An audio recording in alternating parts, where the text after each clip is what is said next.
अच्छा जी, बिस्मिल्लाहिर्रहमानिर्रहीम। अस्सलाम वालेकुम। मेरी आवाज़ क्लियर है और स्क्रीन आपके साथ सही शेयर हो रही है तो बता दो। जी सर। थोड़ा सा ना ऊंचा बोला करो, आवाज़ नहीं आती आपको। ओके।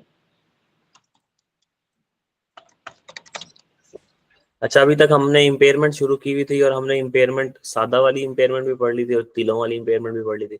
सादा वाली मतलब सिंपल इम्पेयरमेंट एसिड की, ऐसा एसिड जो रीवैल्यू नहीं हुआ हो, ठीक है, जो रीवैल्यू नहीं हुआ हो।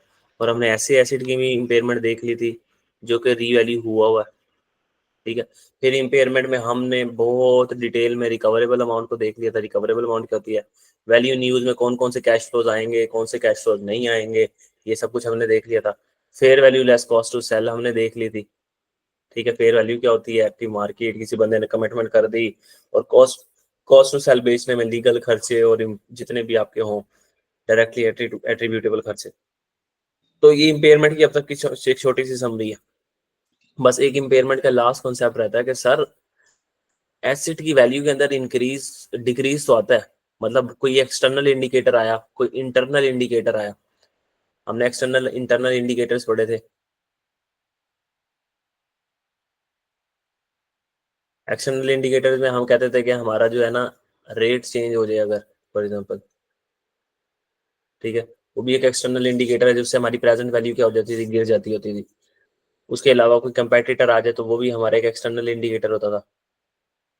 इंटरनल इंडिकेटर्स में हमारा कोई डैमेज हो जाता था, ठीक है, हमारा एसिड डैमेज होगा। लेकिन सर इस इन सब से पता क्या होता था, एसिड की जो वैल्यू है ना, अगर एसिड किताबों में 100 का नजर आ रहा है, एसिड की कैरिंग अमाउंट किताबों में 100 की नजर आ रही है, तो फिर हम कहते थे कि अब उससे रिकवर जो हमें हो सकता है ना वो 80 हो सकता है। तो ये 20 रुपए का लॉस आप बुक कर लेते थे, इम्पेयरमेंट लॉस। ये 2001 की बात है, ठीक है। आपने कहा सर 2001 में आपने इम्पेयरमेंट लॉस बुक कर लिया। ऐसा हो कि 2003 के अंदर जाके हालात अच्छे हो जाएं, हालात साजगार हो जाएं और हमें लगे कि अब इस एसिड से ना, इस एसिड से जिससे हमने सोचा था 80 रुपये रिकवर कर सकते हैं, हमें उम्मीद, हमारी उम्मीद जाग जाए कि हम इससे अब 140 रुपये रिकवर कर सकते हैं। बहुत अच्छे हालात आ गए। सर जो आपने पहले से इम्पेयरमेंट लॉस बुक किया हुआ है, अब इसका क्या करें? हम कोई गेन भी बुक कर सकते हैं अगर हमारी रिकवरेबल अमाउंट फ्यूचर में जाके चेंज हो जाए, अच्छी बेहतरी आ जाए, तो क्या हम इम्पेयरमेंट गेन बुक करेंगे? तो हमने पहले ही पढ़ लिया था कि इम्पेयरमेंट गेन नाम की कोई चीज नहीं होती। लेकिन रिवर्सल ऑफ इम्पेयरमेंट लॉस होता है कि अगर आपने पहले से ही कोई लॉस बुक किया हुआ है और आने वाले वक्तों में रिकवरेबल अमाउंट नीचे जाती थी जब, तो इम्पेयरमेंट लॉस आता था। और रिकवरेबल अमाउंट अब और ऊपर चली गई है और पहले से कोई लॉस आपने बुक किया हुआ है, पहले से कोई लॉस आपने बुक किया हुआ है, तो उस लॉस को खत्म करने की इजाजत है स्टैंडर्ड में, ठीक है। तो अब हम पढ़ने लगे हैं रिवर्सल ऑफ इम्पेयरमेंट, कि इम्पेयरमेंट अगर हमने की और उसको हम दोबारा से रिवर्स कैसे करेंगे। तो बहुत आसान तरीन कॉन्सेप्ट है, 2 सवालों से ये कॉन्सेप्ट खत्म हो जाएगा टोटल। यही लास्ट थिंग है जो इस स्टैंडर्ड के अंदर बची है। कोई छोटी मोटी अगर कंपनसेशन होगी तो वो हम साथ के साथ देखते रहेंगे। तो मैं इधर लिखता हूँ क्वेश्चन, उसके साथ हम क्वेश्चन से समझते हैं चीजों को।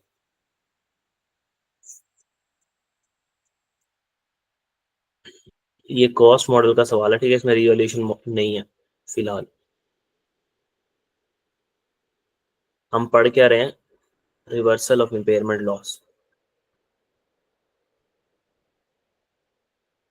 ये बात याद है कि ना, आपने पहले से कोई इम्पेयरमेंट लॉस बुक किया हुआ है, उसको आप रिवर्स कर रहे हो। आप ये नहीं कर रहे कि आपकी रिकवरेबल अमाउंट ज्यादा होगी है तो आप फ्यूचर में कोई गेन बुक कर रहे हो।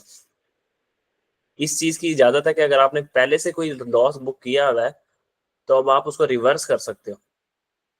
और वो किस तरीके से करते हैं, उसके लिए सिंपल से रूल है, ठीक है। हम एक एग्जांपल बना लेते हैं कि फॉर एग्जांपल हमारे पास एक कॉस्ट है एसिड की 1 लाख रुपए, उसकी डेट ऑफ परचेज है 1 जनवरी 2010।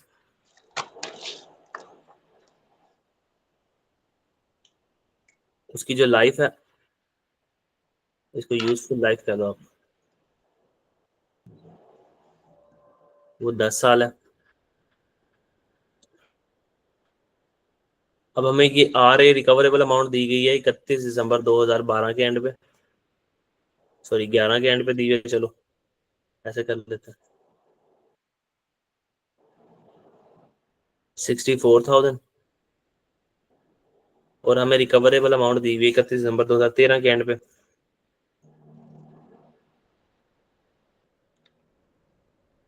70,000। बस हमने ये सवाल ड्रिल करना है तो हमें कॉन्सेप्ट समझ आ जाएगा।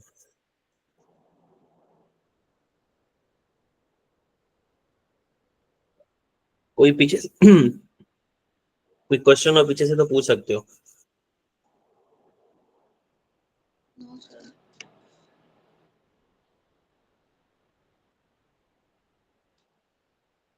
कोई क्वेश्चन वगैरह तो पूछ लो यहाँ से, नहीं तो फिर मैं शुरू करूँ। No sir. अब ये हमने एक 4,000 रीवैल्यूड अमाउंट है और 70,000 रिकवरेबल। ये दोनों मैंने रिकवरेबल अमाउंट लिखी है। रीवैल्यूड अमाउंट के लिए मैं ये लिखता हूँ, मैं इसको लिख ही देता हूँ। रिकवरेबल अमाउंट और रीवैल्यूड अमाउंट में फर्क पता है कि नहीं पता? मिक्स कर दोनों को। रीवैल्यूड अमाउंट होता था ऐसे एसेट जिनको हमने कॉस्ट मॉडल पे नहीं रखा हुआ, जिनको हमने किस पे रखा हुआ है, रीवैल्यूएशन मॉडल में। IAS 16 कहता था ये एसेट को कॉस्ट मॉडल पे रखो, कॉस्ट मॉडल पे रखोगे तो बुक वैल्यू निकलेगी आपकी कॉस्ट में से cumulated depreciation, cumulated impairment loss minus करने के बाद। और अगर रीवैल्यूड अमाउंट पे रखोगे तो हर साल के एंड के ऊपर आप देखोगे कि एसेट की वैल्यू के अंदर कोई इंक्रीज आया तो उस अनरियलाइज्ड इंक्रीज को आप रीवैल्यूएशन सरप्लस में बुक करते जाओ। तो ये दो मॉडल थे, उसमें कहते थे हम ये रीवैल्यूएशन आएगी हमारी। लेकिन ये रिकवरेबल अमाउंट हम इससे कितना रिकवर कर सकते हैं, दोनों को कंफ्यूज ना करो। ठीक है। ठीक है, ये दोनों रिकवरेबल अमाउंट ही लिखी हुई है मैंने।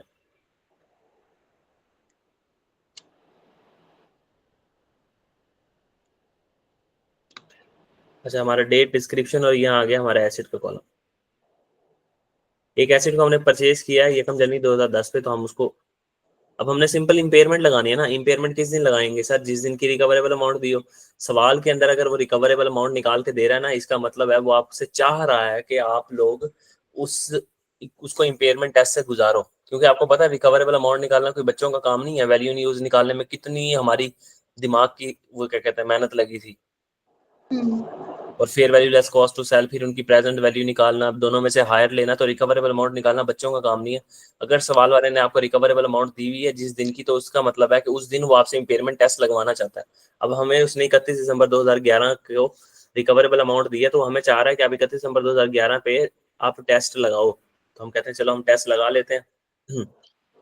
सबसे पहले हम यहाँ लिखते हैं जी 1 जनवरी 2010 को हमने एसेट को खरीदा, और उसकी एसेट को खरीदा तो उसकी कॉस्ट थी 1 लाख रुपए।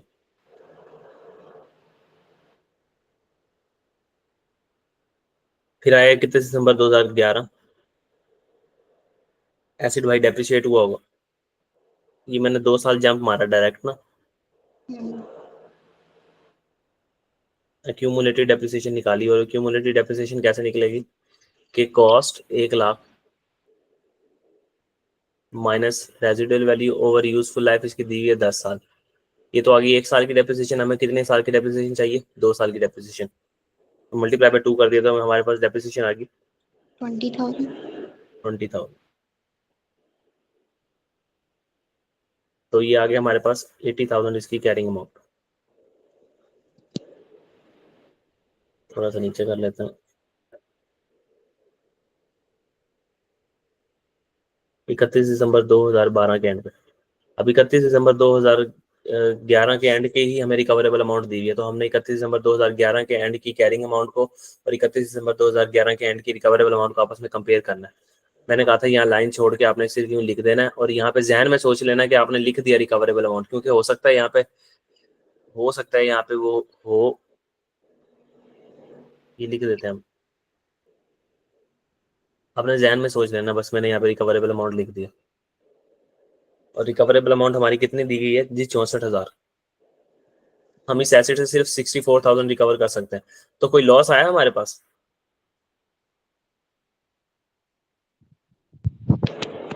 कोई लॉस आया हमारे पास? जी आया। कितना इंपेयरमेंट लॉस आ गया हमारे पास जी? कि एक एसेट जो किताबों में नजर आ रहा है 80,000 का, लेकिन उससे रिकवर कर सकते हैं हम सिर्फ 64,000। तो 16,000 का हमें लॉस आ गया उसके ऊपर। तो यहाँ पे एक छोटा सा कॉलम साथ ऐड हो जाएगा P&L का। अब रिवैल्यूएशन सरप्लस पड़ा ही नहीं। अगर रिवैल्यूएशन सरप्लस पड़ा होता तो पहले वो लॉस उसको खाता है। इसलिए तो मैंने लिखा है कि कॉस्ट मॉडल पे हम चाह रहे हैं। कॉस्ट मॉडल में रिवैल्यूएशन सरप्लस का सवाल ही नहीं पैदा होता। तो ये पूरे का पूरा लॉस कहाँ चला जाएगा, पीएनएल के अंदर 16,000 नेगेटिव। तो ये बातें तो हमने कल बड़ी अच्छे से की थी, एंट्रीज वगैरह। अगर मैं यहाँ एंट्री करता तो क्या करता, impairment loss expense debit in PNL, और एक्यूमुलेटेड इम्पेयरमेंट लॉस क्रेडिट या फिर एसेट क्रेडिट कर देता, एक ही बात थी। अच्छा, अभी आगे इम्पेयरमेंट लॉस। अब देखो जैसे ही इम्पेयरमेंट लॉस आया, हमने एसेट को इम्पेयरमेंट के लिए टेस्ट किया और इम्पेयरमेंट आ गई, इम्पेयरमेंट हो गया, एसेट इम्पेयर हो गया, तो रिकवरेबल अमाउंट अब हमारी कैरिंग अमाउंट बन गई। रिकवरेबल अमाउंट से 64,000, अब हमारी जो कैरिंग अमाउंट बन गई एसेट, एसिड अब 80,000 का नहीं रहा किताबों में, एसिड अब किताबों में 64,000 का नजर आ रहा है। हमने एसिड को गिरा के कहाँ पे लेके आ गए, 64,000 के ऊपर खुद ब खुद। ठीक है, अब आएगा 31 दिसंबर 2012, हमने उसकी डेप्रिसिएशन कैलकुलेट करनी होगी। तो इसके लिए हमने पढ़ा था कि अगर इम्पेयरमेंट हो गई हो तो उसके बाद जो हमने डेप्रिसिएशन निकालनी है, तो कैसे निकालनी है कि बुक वैल्यू ले लो किस दिन की, जिस दिन इम्पेयरमेंट हुई है, जिस दिन इम्पेयरमेंट ली हुई है उस दिन की बुक वैल्यू। इम्पेयरमेंट 31 दिसंबर 2012 की हुई है, तो 12 पे बुक वैल्यू है 64,000, माइनस रिवाइज रेजिडुअल वैल्यू कुछ भी नहीं है, और रिमेनिंग यूजफुल लाइफ 31 दिसंबर 2011 के ऊपर खड़े होकर देखो, इम्पेयरमेंट वाले दिन खड़े होकर देखो रिमेनिंग यूजफुल लाइफ कितनी रहती है। तो बताओ कितनी यूजफुल लाइफ रहती है उसकी, 8 जल्दी साल। से।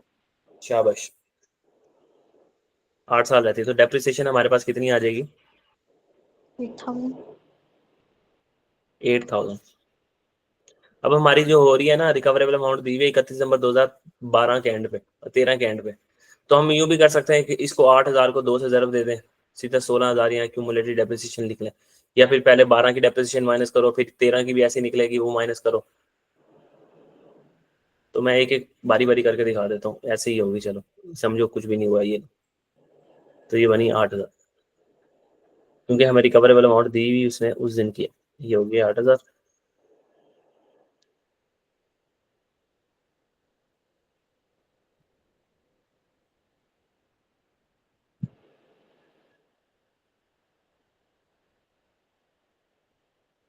ये 64,000 में से 8,000 माइनस करो, क्या जवाब आएगा,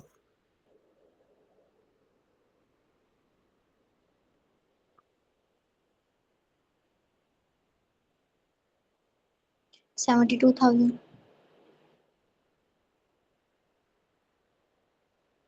सॉरी, 72 था, 56,000। 56,000। ठीक है, अब आएगा 31 दिसंबर 2013। फिर जब मैं डेप्रिसिएशन निकालने जाऊंगा, मैं कहूंगा कि इससे पहले इम्पेयरमेंट हुई भी थी, और इम्पेयरमेंट हुई हुई है, जब डेप्रिसिएशन निकालने के लिए आप क्या करोगे, कैरिंग अमाउंट लोगे, जिस दिन इम्पेयरमेंट हुई थी, जिस दिन इम्पेयरमेंट हुई थी उस दिन कैरिंग अमाउंट कितनी थी, 64,000। रिवाइज रेजिडुअल वैल्यू ले लो, रिमेनिंग यूजफुल लाइफ निकालो, इम्पेयरमेंट वाले दिन खड़े होके 8 से डिवाइड करेंगे, फिर 8,000 आएगी। ऐसे नहीं करना। तो ये जो कैरिंग अमाउंट है ये 56,000, इसको हमने कितने सालों में खत्म करना है, कितने सालों में खत्म करना है। एक एसेट खरीदोगा 10 को, और उसकी 10 पे खड़े होकर उसकी लाइफ से 10 साल, कितने साल गुजारनी है उसने, 10 दो 11 12, 3 साल गुजार लिए, कितने सालों में हमने इसको खत्म करना है। 7 साल। हाँ, तो इसको डिवाइड करो, 8,000 आता है। जी सर। ऐसे भी निकाल सकते हैं, ऐसे भी निकाल सकते हैं। आसान तो यही है कि ऊपर फार्मूले को रटा मार लो और हर बार फार्मूले से डेप्रिसिएशन निकलती रहेगी। ठीक है। तो अब हमारे पास आ गया जी 48,000 इसका जवाब। मैं 31 दिसंबर 2012 के एंड पे आ गया हूँ, और सॉरी 13 के एंड पे आ गया हूँ, क्योंकि मुझे 31 दिसंबर 2013 के एंड की रिकवरेबल अमाउंट दी हुई थी। अब हम फिर 31 दिसंबर 2013 के एंड पे खड़े होंगे, और हम यहाँ पे लिखेंगे रिकवरेबल अमाउंट, हम एसिड से कितना रिकवर कर सकते हैं। हम इस एसिड से रिकवर कर सकते हैं 70,000। अगर अब सर यहाँ पे तो इम्पेयरमेंट लॉस होना ही नहीं चाहिए, क्योंकि एक एसिड किताबों में 48,000 का नजर आ रहा है, और यहाँ पे वो उससे हम रिकवर कर सकते हैं 70,000। तो आपने कहा था कि जब ऐसी सिचुएशन हो तो कुछ भी नहीं करेंगे, ठीक है, अच्छी बात है। तो यहाँ पे कोई भी इम्पेयरमेंट कुछ भी नहीं होगा, तो बिल्कुल ठीक बात है। अगर ये ना हुआ होता ना, ऊपर ये जो इम्पेयरमेंट लॉस हमने भाई बुक कर लिया ऊपर, अगर ये इम्पेयरमेंट हमने ना बुक की होती ना इम्पेयरमेंट लॉस, तो हम यहाँ पे कुछ भी ना करते, कुछ भी ना करते।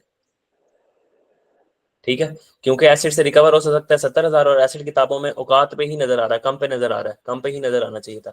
लेकिन हमने एक लॉस बुक कर लिया था पहले। अब हमारी एसिड की कंडीशन अच्छी हो गई, अब हम उससे ज्यादा रिकवर कर सकते हैं। अब हमने उस लॉस को ना उल्टाना है, रिवर्सल ऑफ इम्पेयरमेंट लॉस करनी है। ठीक है, अब जब आपने रिवर्सल करनी हो ना इम्पेयरमेंट लॉस की, आपने एक छोटा सा फार्मूला लगा लेना है। अब आप क्या करोगे, आप यहाँ पे ये लिख दोगे कि एसिड की कैरिंग अमाउंट क्योंकि 70,000 है, तो आप यहाँ कहोगे कि अच्छा जी हमें गेन आ गया। कितने का गेन बनता है ये जरा बताना।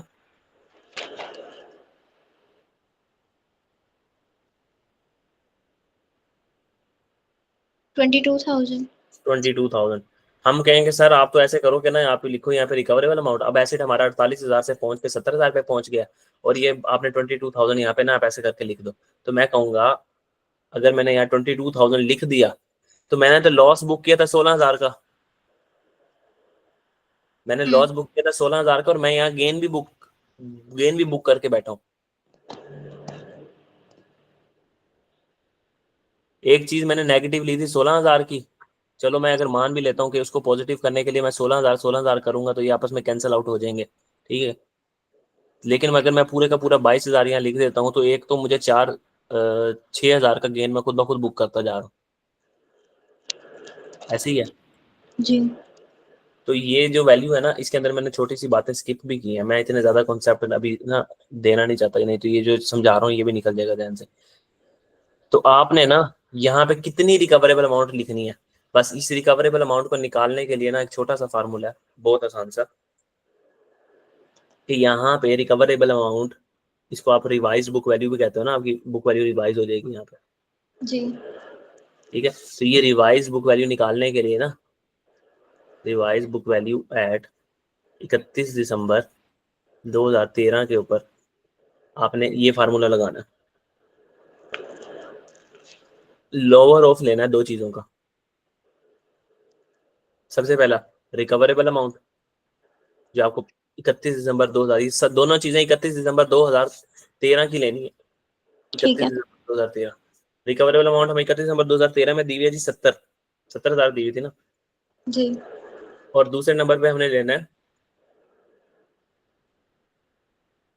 had there been no impairment।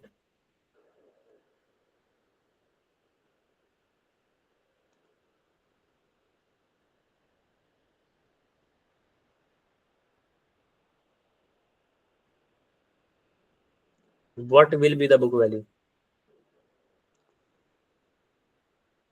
अगर इम्पेयरमेंट ना हुई होती, इम्पेयरमेंट एसिड इम्पेयर ना हुआ होता, तो 31 दिसंबर 2013 के एंड पे क्या बुक वैल्यू आ रही होती। इसको आप ऐसे भी लिख सकते हो, book value had been there no impairment.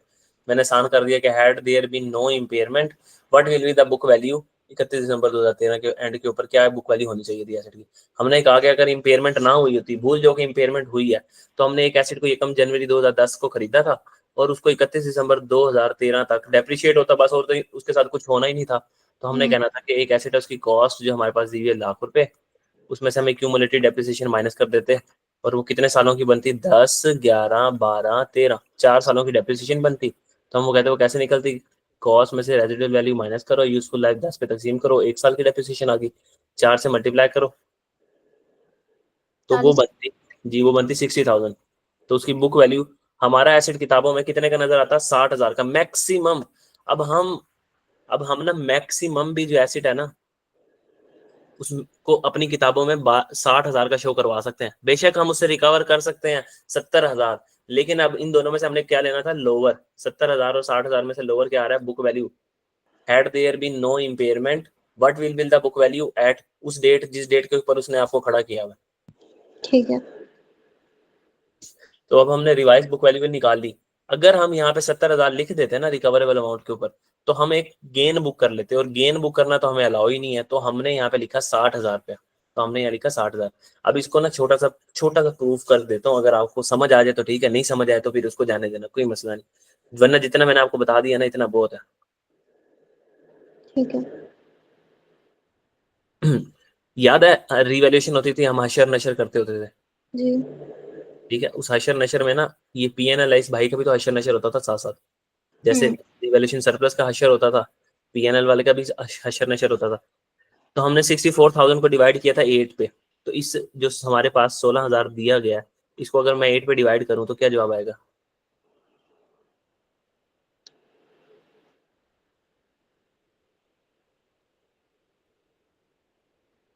2,000।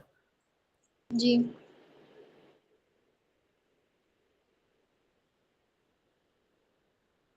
इस 2,000 को हम यूं करके पॉजिटिव 2,000 लिख देते होते थे, ऐसे ही करते थे। फिर ये हम कहते थे 14,000 का लॉस रह गया। ठीक है, फिर 2013 के एंड पे जब हमने ये डेप्रिसिएशन निकाली, फिर हमने ये 64,000 को तकसीम किया 8 पे, तो हमने फिर 16,000 को 8 पे 16,000 को 8 पे तकसीम किया होगा। तो हमने कहा कि यहाँ से फिर प्लस 2,000 निकल जाता था यहाँ से, ऐसे करके पॉजिटिव हो गए। तो एंड में ना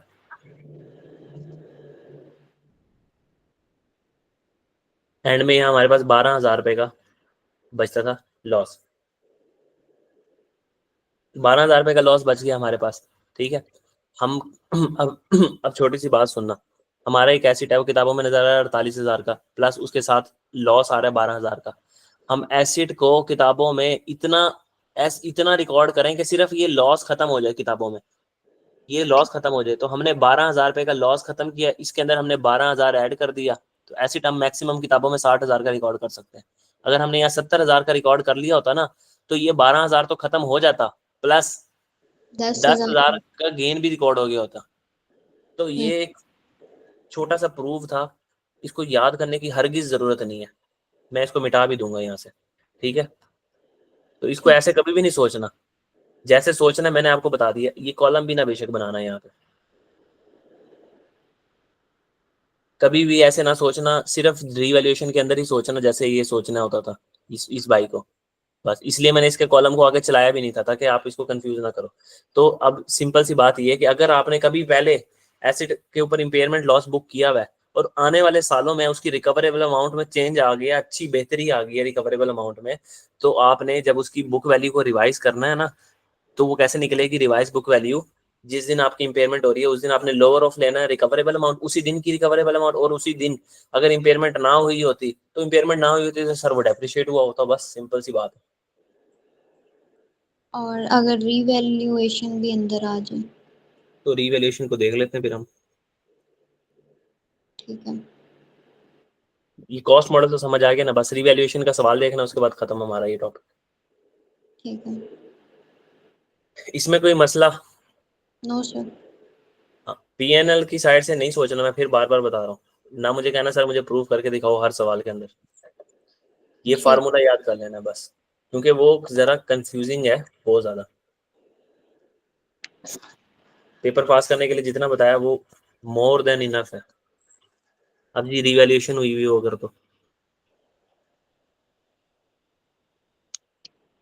तो कोई बात नहीं, रिवैल्यूएशन हुई है तो हम रिवैल्यूएशन वाला सवाल देख लेते हैं।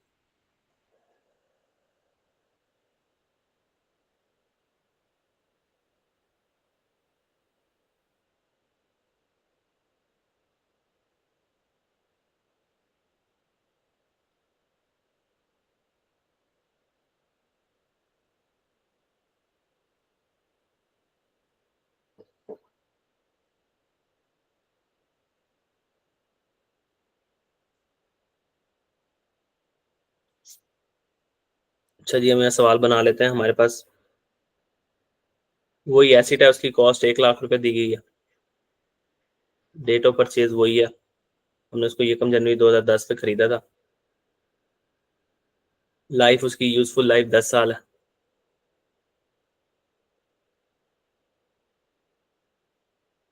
अब उसकी रीवैल्यूड अमाउंट दी हुई है हमें,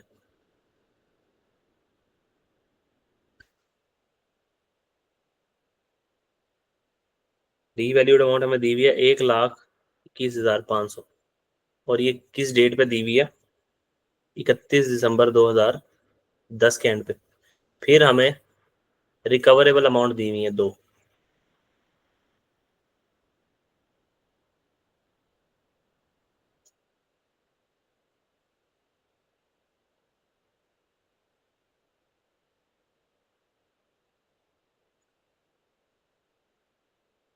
अच्छा, ये कॉन्सेप्ट समझ आ रहा है ना मैं क्या कह रहा हूँ, बातें हो क्या रही हैं? जी सर, आ रहे समझ। ठीक है, ये आ गया 55,000 हमारे पास, और ये हमें दी हुई है 31 दिसंबर 12 के एंड पे और 31 दिसंबर 14 के एंड पे, यानी कि हमने इम्पेयरमेंट टेस्ट लगाना है 31 दिसंबर 2012 के एंड पे और 31 दिसंबर 2014 के एंड पे, ऐसे ही है ना? जी। बस अब हम ये सवाल करते हैं और इसके बाद हम अपनी कंसोलिडेशन को स्टार्ट करेंगे।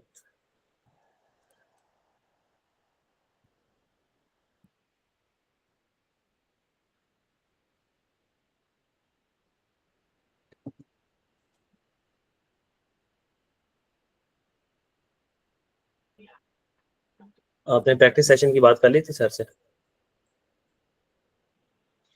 नहीं सर, अभी तो नहीं की। तो कब करनी है प्रैक्टिस सेशन की बात? Sir class. इसके फौरन बात करो क्लास के बाद। जी ठीक।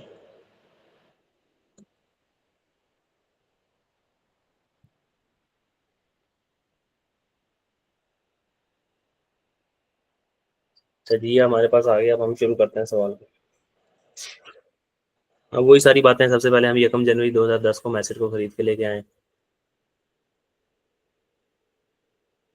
इसकी हमें कॉस्ट दी गई है 1 लाख, किताबों में आ रहा है 1 लाख। अगर मैं इसको 1000 में कर लूँ सवाल तो चलेगा? जी सर। 3 जीरो उड़ा दिए मैंने, रुपीज इन 1000 में कर रहा हूँ सर। वो ज्यादा जीरो होते हैं ना, फिर समझ आ जाएगी ना अगर मैं 1000 में कर लूँ सवाल को। और लेकिन पॉइंट्स में हो जाएगा उसके बाद रीवैल्यूड अमाउंट। हाँ वो इतना ज्यादा मसला नहीं होगा, बेशक पॉइंट में हो जाए। चलो ठीक ये है। नहीं करता, ये लो। जगह नस्ल में थोड़ी होती है, तो फिर 1 लाख रुपए हमारे पास एसेट की कॉस्ट आ रही है। फिर आया 31 दिसंबर 2010, हमारा एसेट भाई डेप्रिशिएट हुआ। डेप्रिसिएशन कैसे निकलेगी? अब मैं डेप्रिसिएशन निकाल नहीं रहा, आप खुद याद रख लेना। कॉस्ट में से रेजिडुअल वैल्यू माइनस की और यूजफुल लाइफ से हमने डिवाइड किया, यानी कि मैं यहाँ पे 1000 में कर नहीं कर रहा, ठीक है। यानी कि ये डेप्रिसिएशन ऐसे निकली। ठीक है। कॉस्ट में से रेजिडुअल वैल्यू माइनस करके यूजफुल लाइफ हमने इसको डिवाइड कर दिया, तो हमारी रेजिडुअल हमारी डेप्रिसिएशन आ गई 10,000। हम्म। ठीक है, तो हमारा एसेट किताबों में कैरिंग अमाउंट आ रही है 31 दिसंबर 2010 के एंड पे 90,000। 90,000। फिर उसके बाद हमारे पास 31 दिसंबर 2010 पे ही एसेट रीवैल्यू हुआ है, तो 31 दिसंबर 2010 पे हमने एक लाइन छोड़ के, ऐसे हमने एक लाइन छोड़ी और हमने लिख दिया रीवैल्यूड अमाउंट। तो हमने यहाँ लिख दिया एसेट की रीवैल्यू, और एसेट रीवैल्यू होने के बाद कितने पे नजर आ रहा है? 1,21,500 पे। तो सर इसके ऊपर तो हमें रीवैल्यूशन सरप्लस आ गया, तो हमने यहाँ पे रीवैल्यूशन सरप्लस बैलेंसिंग फिगर लिख लिया, और वो हमारे पास नजर आ रहा है तकरीबन 31,500 का, ऐसे ही है। जी। 31,500 को हमने यहाँ लिख दिया रिवॉल्यूशन सरप्लस के कॉलम के अंदर 31,500। फिर 31 दिसंबर 2011 आया होगा, क्योंकि अब हमारे पास रिकवरेबल अमाउंट तो दी हुई है 12 के एंड पे, तो 12 तक पहले पहुंचेंगे ना, 12 के एंड की कैरिंग वैल्यू निकालेंगे। 31 दिसंबर 2011 आया और हमने डेप्रिसिएशन निकालनी है, तो वही फार्मूला, डेप्रिसिएशन निकाल के बताओ जल्दी से। रीवैल्यूएशन के बाद डेप्रिसिएशन कैसे निकलती है, जल्दी से बताओ। 121,500 divided by 9 years। 121,500 divided by 9 years, शाबाश। और नशर भी तो करोगे साथ भाई, सरप्लस का 31500, इसको भी वही काम करो जो उसके साथ किया, ऐसे ही है। सर 8 years नहीं होगा। रीवैल्यूएशन वाले दिन खड़े होके निकालो यूजफुल लाइफ, बताया था। रीवैल्यूएशन वाले दिन कितने साल गुजर चुके हैं? ये कम जनवरी 10 को खरीदा, 31 दिसंबर 10 तक 1 साल गुजर चुका है। जिस दिन रीवैल्यूएशन हुई है उस दिन खड़े होकर डेप्रिसिएशन वो निकालनी है, रिमेनिंग यूजफुल लाइफ। ये फार्मूला होता था, डेप्रिसिएशन होती थी लेटेस्ट रीवैल्यूड अमाउंट। फार्मूला नहीं याद करोगे तो सर वो लेटेस्ट, आगे पीछे हो जाते हैं। ये देखो, latest revalued amount, revise residual value पर remaining useful life at date of revaluation, date of revaluation पर खड़े होके। वैसे ही डेट ऑफ इम्पेयरमेंट वाले दिन खड़े होके, date of change in estimate वाले दिन खड़े होके। अक्ल नहीं लगानी ना, इसलिए कहा कि अक्ल लगाओगे तो थोड़ी सी ज्यादा आपके अंदर जहानत होनी चाहिए, अभी वो नहीं होगी क्योंकि आपने ज्यादा सवाल हाथ से सॉल्व नहीं किए हुए। जब आप डेप्रिस आपने 30। डेप्रिसिएशन इन्हीं फार्मूले से निकालनी। ठीक है। 13,500 आ गया। तो ये हमने हशर नशर दोनों कर दिया। अब आप छोटे तो हो नहीं, तो लिहाजा मैं अब आपके साथ थोड़ा सा स्पीड में काम करने लगा हूँ। और उस स्पीड में ये है कि 31 दिसंबर 2012 के एंड की रिकवरेबल अमाउंट दी हुई है, तो मैं यहाँ पे बार बार वही काम करने के बजाय यहाँ लिखूंगा 31 दिसंबर 12 और जंप मारूंगा, ये आ जाएगी हमारे पास एक्यूमुलेटेड डेप्रिसिएशन। ठीक है, तो इसके साथ क्या होगा, वही 1 21 500 डिवाइडेड बाय 9। ये तो 1 साल की डेप्रिसिएशन आ गई, हमें चाहिए 2 की। ये तो 1 साल का नशर नशर हुआ है जी, 2 साल का नशर कर दो। जो इसके साथ किया वो इसके साथ कर दो, तो हमारे पास 31 दिसंबर 2012 पे हम डायरेक्ट पहुंच जाएंगे। रिवैल्यूएशन सरप्लस का 7,000 आ रहा है और उसका 27,000 आ रहा है। जी। ठीक है, अब हमारे पास 31 दिसंबर 2012 के एंड की कैरिंग वैल्यू आ गई। जहां जंप लग सके कोशिश किया करो, मार दिया करो जंप, लेकिन आता हो जंप मारना। ठीक है। ये 94,500 बन जाएगा और ये 24,500 बन जाएगा, if I am not wrong.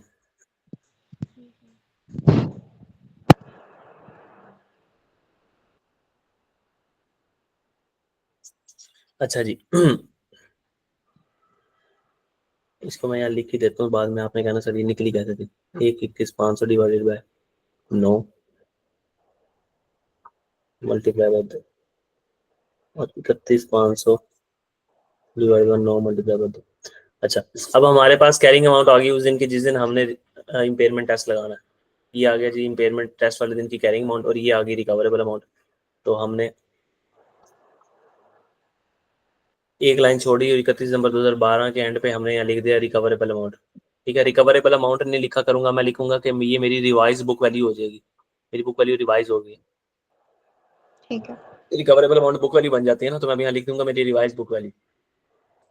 तो अब मेरे पास रिवाइज बुक वैल्यू आ रही है 65,100। अब मैं यहाँ देखूंगा कि भाई मेरी किताबों में एसिड नजर आ रहा है 94,500 का, और उससे मैं मैक्सिमम 65,100 रिकवर कर सकता हूँ। तो इसका मतलब कि 31 दिसंबर 2012 पे मुझे इम्पेयरमेंट लॉस आ गया, तो मैंने ये इम्पेयरमेंट लॉस ऐसे बुक कर लिया। ठीक है, कितने का आ गया इम्पेयरमेंट भाई, ये आ गया 29,400 का आई थिंक। देखो एक 29,400 का लॉस आ गया।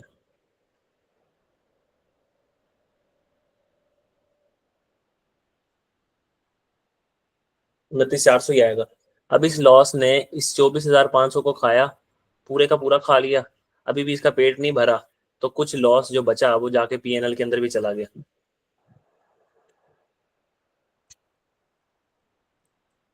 तो इधर पीएनएल के अंदर भी कुछ लॉस आ गया, और वो हमारे पास भला अल्लाह आपका भला करे 4,900 का लॉस आ गया।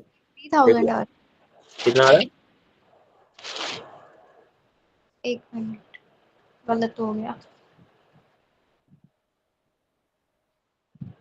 4,900 का लॉस हमारे पास यहाँ किताबों में नजर आने लग गया।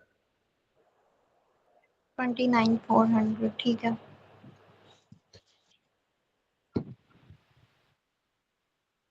ठीक है, तो यहाँ पे बेसिक बात जो थी वो ये थी कि इस लॉस ने पहले क्या इस पूरे रिवैल्यूएशन सरप्लस को खाया, ये बात हमने कल भी पढ़ी थी, फिर ये पीएनएल के अंदर भी चला गया,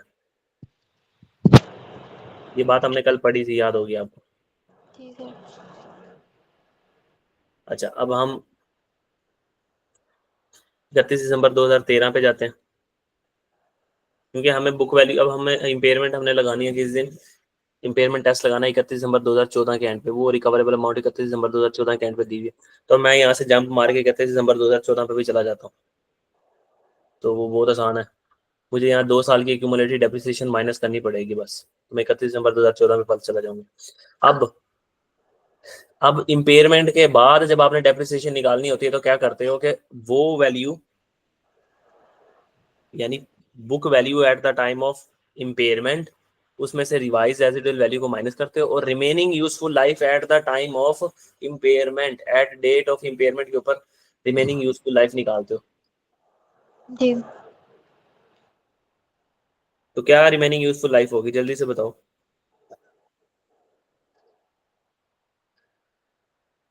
7 years।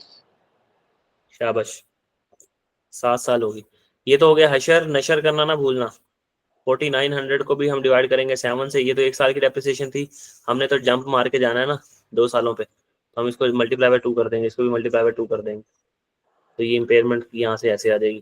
तो ये अल्लाह आपका भला करे, ये आएगी तकरीबन 18,600, जी। और इस भाई के अंदर पॉजिटिव ऐड होगा तकरीबन 1400। तो ये पॉजिटिव, ये असल में ना जैसे जैसे वक्त गुजरता जा रहा है ना, लॉस, एक एसेट के ऊपर लॉस आता है तो क्या पूरी जिंदगी वो किताबों में लॉस नजर आता रहेगा? वो लॉस भी आहिस्ता आहिस्ता आहिस्ता खत्म हो रहा है। तो ये देखो आहिस्ता आहिस्ता उन 4900 का लॉस था, 1 साल गुजरने के बाद अब वो लॉस कम हो के ना 14,000 का रह गया, सॉरी 1400 कम हो गया वो लॉस। अब हमारे पास किताबों में लॉस सिर्फ 3500 का नजर आ रहा होगा। 14,000 है सर। 14,000 है? नहीं 14,000 नहीं है, 1400 आएगा। 100 है, 4900 है या 1000 है? 4900 है, मैंने वहाँ 1000 लिख दिया थोड़ा जज्बात में।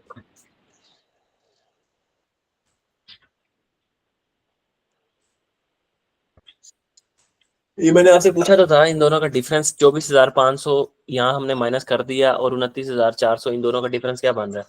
4900 नहीं बन रहा। ये पूछा था मैंने आपसे, आपका कैलकुलेटर पता नहीं क्यों इतना स्लो है। 4900 ही है सर। अब 31 दिसंबर 2014 के एंड के ऊपर हमें रिकवरेबल अमाउंट दी हुई है, तो हम यहाँ पे इम्पेयरमेंट टेस्ट लगा लेंगे बस। अब हमने क्या करना है, 31 दिसंबर 2014 के एंड पे हमने लिख देना है कि हमारी रिवाइज बुक वैल्यू, जहन में सोच लेना, जरूरी नहीं कि बुक वैल्यू रिवाइज हो ही, जरूरी नहीं है कि बुक वैल्यू रिवाइज हो, बस आपने यहाँ लिख लेना कि हमारी रिवाइज बुक वैल्यू है अब 55,000। हमने यहाँ पे 31 दिसंबर 2014 के एंड पे कैरिंग अमाउंट तो निकाली नहीं, इनको माइनस करने के बाद क्या आ रहा है जवाब? 46,500, और ये तो ऐसे जीरो आ रहा है। तो 31 दिसंबर 2014 के एंड पे हमारी रिकवर कर सकते हैं हम एसेट से 55,000, और हमारी कैरिंग अमाउंट आ रही है 46,500, 46,500। तो भाई अगर अगर पहले इम्पेयरमेंट लॉस ना बुक किया होता, पहले कोई इम्पेयरमेंट लॉस ना होता, तो हम यहाँ कुछ भी ना करते, हम कहते हैं ठीक है एसेट किताबों में 46,500 का नजर आ रहा है और हम इससे रिकवर कर सकते हैं 55,000, ठीक है बहुत अच्छी बात है, कुछ भी ना करो। लेकिन हमने पहले एक इम्पेयरमेंट लॉस बुक किया हुआ है, अब इस इम्पेयरमेंट लॉस को हमने उल्टाना है। अब यहाँ पे उल्टाने के लिए वही हमारा फार्मूला होगा, सिंपल सा फार्मूला,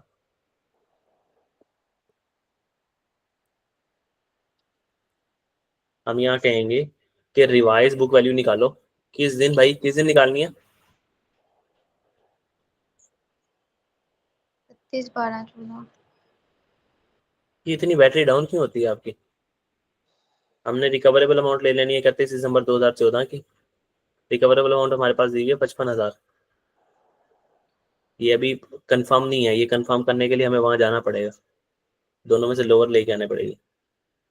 और हमने यहाँ पे क्या ले लेनी है, book value had there been no impairment loss, book value had there been no impairment. ठीक है, अब इस चीज को जरा सा समझना थोड़ा सा।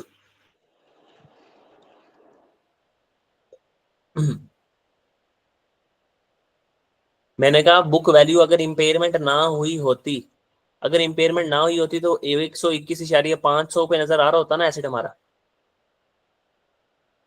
इम्पेयरमेंट किस दिन हुई है? इस दिन हुई है इम्पेयरमेंट, इससे पहले हमारा एसेट किताबों में कितने का नजर आ रहा था? लेटेस्ट रीवैल्यूड अमाउंट के ऊपर। ऐसे ही है, जब रीवैल्यूएशन हो जाती है तो फिर कॉस्ट तो इरेलीवेंट हो जाती है ना, फिर तो एसेट अपनी किताबों में कितने का नजर आ रहा होता है? रीवैल्यूड अमाउंट पे। हमने कहा कि अगर अगर रीवैल्यूएशन सॉरी इम्पेयरमेंट ना हुई होती ना, तो हमारा एसेट किताबों में नजर आता अपनी किस चीज के ऊपर? इस रीवैल्यूड अमाउंट, और रीवैल्यूड अमाउंट में से क्यूमुलेटिव डेप्रिसिएशन निकलती रहती है हर साल, इस पे नजर आ रहा होता। ठीक है। तो हम कहेंगे कि अगर ना हुई होती तो कैसे निकलेगा, कि बुक वैल्यू कैसे निकलेगी? फिर 21,500, 1,21,500 हम कहते हैं, ये लेटेस्ट रीवैल्यूड अमाउंट, ये किस दिन पे खड़े हैं हम? 31 दिसंबर 2010 के ऊपर। तो कितने साल गुजर गए? 11, 12, 13, 14, 4 साल हमारा जो एसेट है, 4 साल हमारा एसेट डेप्रिशिएट होता। एक एक 21,500 कितने साल डेप्रिशिएट होता? 4 साल। कितने साल डेप्रिशिएट होता? 400। हाँ। अगर मैं इस दिन खड़े होकर इसकी रिमेनिंग यूजफुल लाइफ निकालूंगा तो 9 साल बनती थी ना रिमेनिंग यूजफुल लाइफ। ये कम जनवरी 10 को खरीदा था और यहाँ तक 1 साल गुजर गया। तो बुक वैल्यू को डिवाइड किया रिमेनिंग यूजफुल लाइफ से और 4 साल की डेप्रिसिएशन हमने निकाल ली कि 4 साल एसेट हमारा क्या हो जाता है, डेप्रिशिएट हो जाता है अगर ये काम ना हुआ था। तो हम कहते हैं हमारा 1,21,500 ये कॉस्ट है, कॉस्ट यानी लेटेस्ट रीवैल्यूड अमाउंट है। और ये लेटेस्ट रीवैल्यूड अमाउंट में से क्यूमुलेटेड डेप्रिसिएशन माइनस होती है तो हमारे एसेट किताबों में नजर आता 67,500 का। तो हमने कहा यार इतना सब कुछ करने के बाद भी रिकवरेबल अमाउंट ही लोअर आई है। इन दोनों में से लोअर लेना होता है ना हमने। जी चल जो यार, तो इन दोनों में से लेना हमने लोअर, तो फिर भी हमारी रिकवरेबल अमाउंट आई लोअर तो हमने यहाँ लिख दिया। लेकिन ये नहीं करना आपने कि आप ये काम करके चेक करो ही ना। तो बस यहाँ से पता लगा हमारे पास कि अगर तो हमारे पास कॉस्ट मॉडल हो तो भाई acid historical cost less accumulated depreciation पे नजर आता है हमेशा। और अगर रीवैल्यूएशन हुई हो एसिड की तो एसिड अपने revalued amount less accumulated depreciation पे नजर आता है। तो जिस दिन रीवैल्यूएशन हुई हो उस दिन से लेके और जिस दिन आप खड़े हो उस दिन तक ये एक्यूमुलेटेड डेप्रिसिएशन निकाल लेना और रीवैल्यूएशन वाले दिन खड़े होकर उसकी रिमेनिंग यूजफुल लाइफ से डिवाइड करना बस।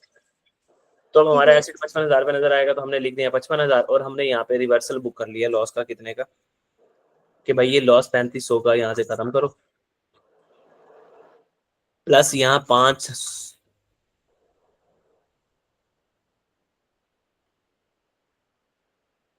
प्लस यहाँ 5,000 का गेन भी बुक करो तो हमारा एसिड बन जाएगा 8500। ये गेन क्यों बुक किया? ये असल में गेन नहीं बुक किया हमने, इसको मैं बताता हूँ। ये देखो ये आपको लग रहा होगा सर आपने तो गेन बुक कर दिया यहाँ पे। एसिड पहले एक मिनट मुझे पहले बात कंप्लीट कर लेने दो छोटी सी। वो बात पता है कि हमने एसिड को 46,500 से उठाया और 55,000 पे ले गए तो हमने 8500 रुपया एसिड के अंदर क्या कर दिया, ऐड कर दिया। समझ लो ये ऐड नहीं किया, ये रिवर्सल ऑफ लॉस है, रिवर्सल ऑफ लॉस है। ठीक है 31 दिसंबर 2014 के एंड पे ये रिवर्सल ऑफ लॉस है। पहली बार जिस दिन लॉस आया था ना तो हमारे पास किताबों में एक सरप्लस नजर आ रहा था 24,500 का। लॉस ने आते साथ ना इम्पेयरमेंट लॉस ने इस 24,500 को खा लिया था पूरे का पूरा। ठीक है इस 24,000 को जब उसने पूरे का पूरा खा लिया था ना फिर उसके बाद हमारे पास इधर पीएनएल के अंदर भी लॉस नजर आने लग गया था। अब हमने जब लॉस को उल्टाया है ना तो लॉस को उल्टाया है तो हमने पीएनएल का लॉस खत्म करके ये जो लॉस यहाँ से माइनस हुआ था ना इसको रिवर्स किया है यहाँ पे ऐड बैक करके। ठीक है तो ये हमने गेन नहीं बुक किया, ये याद रखना। ये जो इतना कोशिशें हमने यहाँ पे साइड पे की हैं ये इसलिए की हैं ताकि हमारे पास से कोई गेन बुक ना हो जाए। तो फिर भी अगर नहीं समझ आई ना ये बात तो बस इसको हजम कर लेना कि हमने ऐसे रिवैल्यूड अमाउंट निकालनी है। अब हमारे पास 5,000 का रिवैल्यूएशन सरप्लस नजर आएगा और पीएनएल में कुछ भी नजर आ रहा होगा और ये ऐसे नजर आ रहा होगा। अब यहाँ पे छोटी सी बात जो है ना वो ये एंट्री देखने वाली है। यहाँ पे एंट्री क्या होगी, देखो यहाँ पे हमारे पास एंट्री क्या होगी, हमारा रीवैल्यूएशन सरप्लस क्या हुआ है, debit debit PNL debit asset credit 24,500 से। शाबाश। पीएनएल भी हमारा क्या हुआ है, डेबिट कितने से, 4900 4900 से। और हमारा एसिड क्रेडिट हुआ है या एक्यूमुलेटेड इंपेयरमेंट लॉस कर लो या एसिड कर लो दोनों एक ही बात है 29400 29,400। और अगर इस दिन मैं पूछूं क्या एंट्री हुई है तो ये बताओ जल्दी से। किस दिन? इस दिन तीर जहाँ लगा हुआ तीर, इस दिन क्या इसमें एसेट डेबिट और revaluation surplus credit PNL credit. PNL credit होगा। और इस एसिड की जगह आप क्या कर सकते थे, एक्यूमुलेटेड इंपेयरमेंट लॉस को डेबिट कर देते हैं यानी इंपेयरमेंट लॉस को कम कर रहे हो आप। दोनों एंट्रीज हो सकती हैं। ठीक है बिल्कुल ठीक है दोनों एंट्रीज। बस ये था जी हमारा reversal of impairment loss cost model वाले एसिड के लिए और रिवैल्यूएशन मॉडल वाले एसिड के लिए। ये आ गया आपके सामने पूरा सवाल। कोई मसला परेशानी है तो पूछ लो नहीं तो फिर हम चलते हैं अपने अगले टॉपिक की तरफ। ये IS 36 मेरी तरफ से यहाँ से खत्म हो।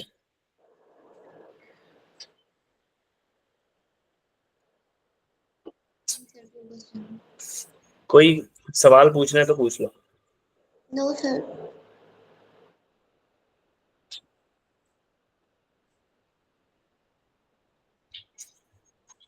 अच्छा जी, अब हम शुरू करने लगे हैं कंसोलिडेशन। कंसोलिडेशन में ना आपने एक दिन भी ना,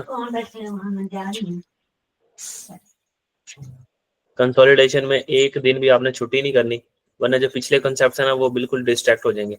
और दूसरे नंबर पे ना आपने डेली के डेली कंसोलिडेशन में 100% जो आपकी प्रैक्टिस सेशन है ना वो उसको अटेम्प्ट करना लाजमी साथ साथ, क्योंकि यहाँ मैं जो सवाल करवाऊंगा वो प्रैक्टिस सेशन के अंदर आप दोबारा से कर रहे होगे उसी की रेप्लिका। तो कंसोलिडेशन आपकी समझ लो, अगर आपने एक प्रैक्टिस सेशन मुकम्मल लिए हैं और यहाँ से क्लासेस नहीं छोड़ी हैं तो कंसोलिडेशन आपको दोबारा तैयार करने की जरूरत नहीं पड़ेगी। ठीक है सर। और कंसोलिडेशन आपके लिए बिल्कुल न्यू है, क्योंकि लास्ट टाइम जिस तरह आपने कंसोलिडेशन पढ़ी थी अब वो उस तरीके से कंसोलिडेशन नहीं होगी। हाँ, कॉन्सेप्ट तो सब वही होंगे, ठीक है। कॉन्सेप्ट वगैरह सब कुछ वही होगा, लेकिन कंसोलिडेशन वैसे नहीं होगा। एक मिनट मुझे दो सिर्फ।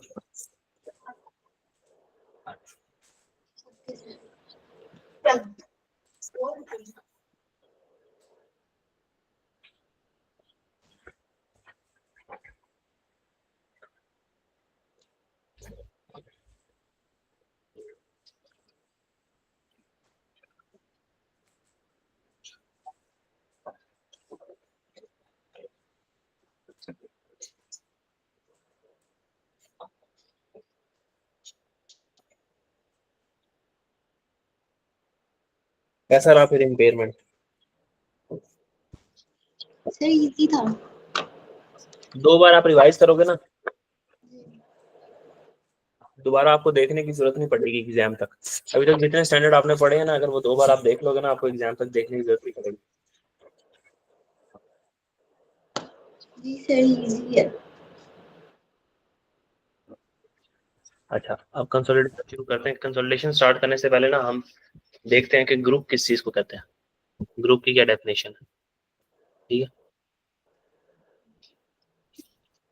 बस हम इस साइड पे आ जाते हैं। आज हमने ये बस 2 सवाल करने हैं और उसके बाद हम बस खत्म करेंगे लेक्चर को। ग्रुप क्या होता है? बेसिकली कंसोलिडेशन क्या होती है? कंसोलिडेशन का क्या मतलब होता है कि एक कंपनी है, पेरेंट कंपनी समझ लो, ये एक कंपनी है और ये इसकी सब्सिडरी। अभी आपको ना पेरेंट का पता कुछ ना सब्सिडरी। ये सब्सिडरी क्या होती है? ठीक है, 2 कंपनी है, एक बंदा है वो इस कंपनी का 100% मालिक है, लेकिन इस कंपनी का 50% से ज्यादा का मालिक है, आप कह लो 55% मालिक है। तो हम कहेंगे कि इस बंदे का ना 55% मालिक है। इस बंदे का ना, इसको तो वो 100% ऑन भी करता है, 100% ऑन भी करता है और 100% ही कंट्रोल भी करता है। 100% ऑन भी करता है मतलब 100% मालिक भी इसका और 100% उसको कंट्रोल भी करता है। लेकिन यहाँ पे ना जो केस होगा वो 100% उसको ऑन तो नहीं करता होगा वो, मतलब 100% उसका मालिक नहीं है, लेकिन उसको 100% कंट्रोल करता होगा। सर कंट्रोल कैसे करता होगा? आपको पता है कि जब भी कोई कंपनी में फैसला लिया जाता है तो मेजर शेयर होल्डर्स जो होते हैं वो बैठ के एक मीटिंग बुलाते हैं। मीटिंग बुलाने में वो कहते हैं कि जी हम ये एसेट है हमारा 100 मिलियन का, हम इसको सेल करने का सोच रहे हैं, इसको डिस्पोज ऑफ करने का सोच रहे हैं, नया इंडस्ट्रियल यूनिट बनाने का सोच रहे हैं, नया एसेट परचेज करने का सोच रहे हैं, बोनस देने का सोच रहे हैं। तो सारे शेयर होल्डर्स या जितने भी डायरेक्टर्स बैठे होते हैं, फॉर एग्जाम्पल कंपनी के डायरेक्टर हैं 11 डायरेक्टर हैं से टोटल, तो अगर हम 55% मालिक हैं, 55% शेयर होल्डिंग रखते हैं, तो हमारे कम से कम 6 डायरेक्टर तो होंगे ना। 6 डायरेक्टर हमारे हैं। अब उन्होंने वोटिंग करवाई कि हमें ये काम करना चाहिए या नहीं करना चाहिए, ये एसेट खरीदना चाहिए, शेयर होल्डर्स को हमें वो बोनस देना चाहिए या नहीं देना चाहिए, या फिर हमें कोई डिविडेंड डिक्लेयर करना चाहिए, डिस्ट्रीब्यूट करना चाहिए। अब हमारा यहाँ पे कंट्रोल है, हम अगर हमने 6 के 6 वोट नहीं दिए, इसके खिलाफ दे दिए फैसले के, तो हमारी चलेगी। तो इससे पता लगा कि बेशक हम किसी भी एंटिटी को अगर 100% ओन ना भी करते हो, मोर देन 50% ओन करते हो, तो हमारा उसके ऊपर सिग्निफिकेंट कंट्रोल होगा, या हम उसके ऊपर पूरे का पूरा 100% कंट्रोल कर रहे होंगे। हम उसको क्या कर रहे होंगे? कंट्रोल कर रहे होंगे। तो जब भी आप किसी कंपनी को ऐसे कंट्रोल कर रहे हो ना, तो आप उसके क्या बन जाते हो? पेरेंट। और वो आपकी क्या बन जाती है? Subsidiary company. वो आपकी बन जाती है सब्सिडरी कंपनी। ठीक हो गया? अब जी ग्रुप का क्या मतलब होता है? ग्रुप का मतलब ये होता है,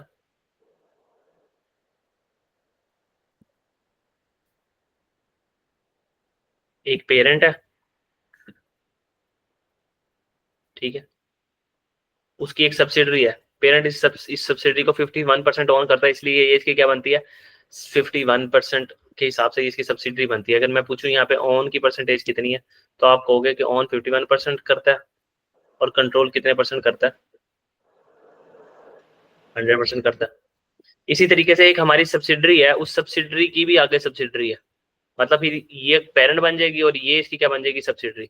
तो हमारी सब्सिडरी के आगे सब्सिडरी हो तो मतलब ये जो सब्सिडरी है इसको 51% कंट्रोल करती होगी, जी 51% ऑन करती होगी। तो हम कहेंगे कि इसके लिए ये जो कंपनी है ना, इसको ऑन तो करती है 51%, लेकिन कंट्रोल करती है 100%। इसी तरीके से हमारा एक पेरेंट है, हमने उसने एक कंपनी है जिसको 20% ऑन किया हुआ है, ये 21% ऑन किया हुआ है, तो क्या ये हमारी सब्सिडरी होगी? नहीं सर, ये हमारी सब्सिडरी नहीं होगी। ठीक है, तो ये हमारी सब्सिडरी नहीं होगी। इसके अलावा हमने इसी तरीके से और कोई सब्सिडरियां ऑन की हुई हैं जिसको हम 50% ऑन करते हैं और वो आगे किसी को 51% ऑन करती हैं। तो ग्रुप किसको कहेंगे? एक पेरेंट, आगे उसकी सब्सिडरियां, फिर उसकी सब्सिडरियों की सब्सिडरियां, फिर उसकी सब्सिडरियों की सब्सिडरियां, इस सारे को एक ना, इस सारे को कहते हैं हम कि ये ग्रुप है। कैसे? ग्रुप ऐसे है कि देखो हम इसको कंट्रोल कर रहे हैं 51%। इस कंपनी ने जो भी फैसला लेना है ना, जो भी फैसला लेना है वो हमसे पूछ के लिया जाएगा, हमारे से बगैर पूछे ये कंपनी कोई फैसला नहीं ले सकती। फिर इस कंपनी ने आगे एक और कंपनी को ऑन किया हुआ, ये कंपनी बगैर इस कंपनी को पूछे कोई फैसला नहीं दे सकती, और ये कंपनी हमसे पूछ के फैसला ले रही है, तो इनडायरेक्टली हम इस कंपनी को भी कंट्रोल कर रहे हैं। ठीक है, तो ऐसे ही है जैसे कि ये अब्बू जी बैठे हुए, अब्बू जी से पूछे बगैर अम्मी जी कोई फैसला नहीं ले सकती, और अम्मी जी से पूछे बगैर बच्चे कोई फैसला नहीं ले सकते। ठीक है, तो इसका मतलब है कि बच्चे अब्बू जी से पूछे बगैर भी कोई फैसला नहीं ले सकते, क्योंकि अब्बू के अम्मी के ऊपर किसकी चलती है, अब्बू की। तो ये पूरे का पूरा क्या बन जाएगा, एक ग्रुप। सर तो गलत लिख दिया आपने।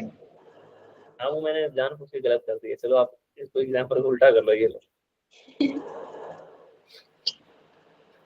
ये अब आपके पास ट्रू पिक्चर आ गई, ट्रू एंड फेयर व्यू। जी सर। अच्छा, तो अब हम इसको, इस पूरे ग्रुप, इसको हम कहेंगे कि हमारा पूरा ग्रुप है। ये जो 20% वाला एरिया है, तो ये क्या हमारा ग्रुप है? नहीं सर, ये हमारा ग्रुप नहीं है। ये पेरेंट, अब पता लगा कि ग्रुप का क्या मतलब होता है, parent plus all subsidiaries of the parent plus subsidiary of the subsidiary of the parent plus subsidiary of the subsidiary of the subsidiary, जितनी मर्जी सब्सिडरी ऐड करते जाओ, तो उस सारे को मिलकर क्या कहते हैं जी, हमारा ग्रुप है। और कंसोलिडेशन किसके ऊपर लगती है? ग्रुप के ऊपर। कंसोलिडेट हम किन को करते हैं? ग्रुप को कंसोलिडेट करते हैं। ग्रुप की डेफिनेशन समझ आ गई? अपने जी सर। पास लिख लो, पेरेंट, ग्रुप का क्या मतलब होता है, parent plus all subsidiaries and subsidiaries of the subsidiaries. Consolidation में साथ साथ चलना, आपके पास जितने टॉपिक्स हैं ना उनमें साथ साथ चलना, इंशाल्लाह सिलेबस कवरेज हो जाएगी आपकी with practice each and everything. बहुत सवाल करने हैं हमने कंसोलिडेशन की, बहुत बहुत ज्यादा। ठीक है, ठीक है। हर चीज के साथ साथ चलना, इंशाल्लाह सब कुछ यहीं पे क्लियर हो जाएगा। अच्छा, ये अब हमने जो पढ़ा है ना, ये पेरेंट ने आगे सब्सिडरी को एक्वायर किया, वो सब्सिडरी ने आगे सब्सिडरी को एक्वायर किया, उसने आगे एक्वायर किया हुआ, तो ये सारा एक ग्रुप स्ट्रक्चर है। तो इसको ना आप एक्सटेंशन ऑफ कंट्रोल भी कहते हो। एक्सटेंशन ऑफ कंट्रोल का मतलब ये है कि आपका कंट्रोल यहाँ तक नहीं रहा, अब आपका कंट्रोल एक्सटेंड होते हुए यहाँ भी आ गया, यहाँ भी आ गया। तो सब्सिडरी ने आगे सब्सिडरी खरीदी है, तो उसकी सब्सिडरी ने आगे सब्सिडरी खरीदी है, तो अब आपका कंट्रोल एक्सटेंड होता जा रहा है। ये जो भी फैसला लेगी उससे ये इफेक्ट होगी, उससे ये इफेक्ट होगी, उससे ये इफेक्ट होगी, इनडायरेक्टली ये इन सबको कंट्रोल कर रही है। ठीक है ठीक है, सर। तो एक्सटेंशन ऑफ कंट्रोल का मतलब क्या है? When subsidiary acquire another subsidiary, we control both all of the subsidiaries, but we do not own that subsidiaries. हम उनको own तो नहीं करते, लेकिन उनको कंट्रोल कर रहे होंगे। ये बातें बहुत इंपॉर्टेंट बातें थी। ठीक है, तो हमने यहाँ पे पढ़ लिया कि जी ग्रुप क्या होता है। अब हम आगे पढ़ते हैं कि सेपरेट और कंसोलिडेटेड फाइनेंशियल स्टेटमेंट्स किसने बनानी है और किसने नहीं बनानी।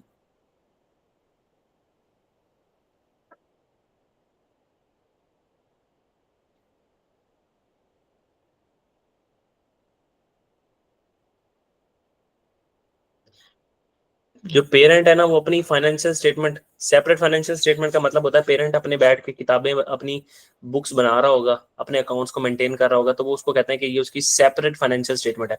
इसी तरीके से सब्सिडरी है ना वो अपनी,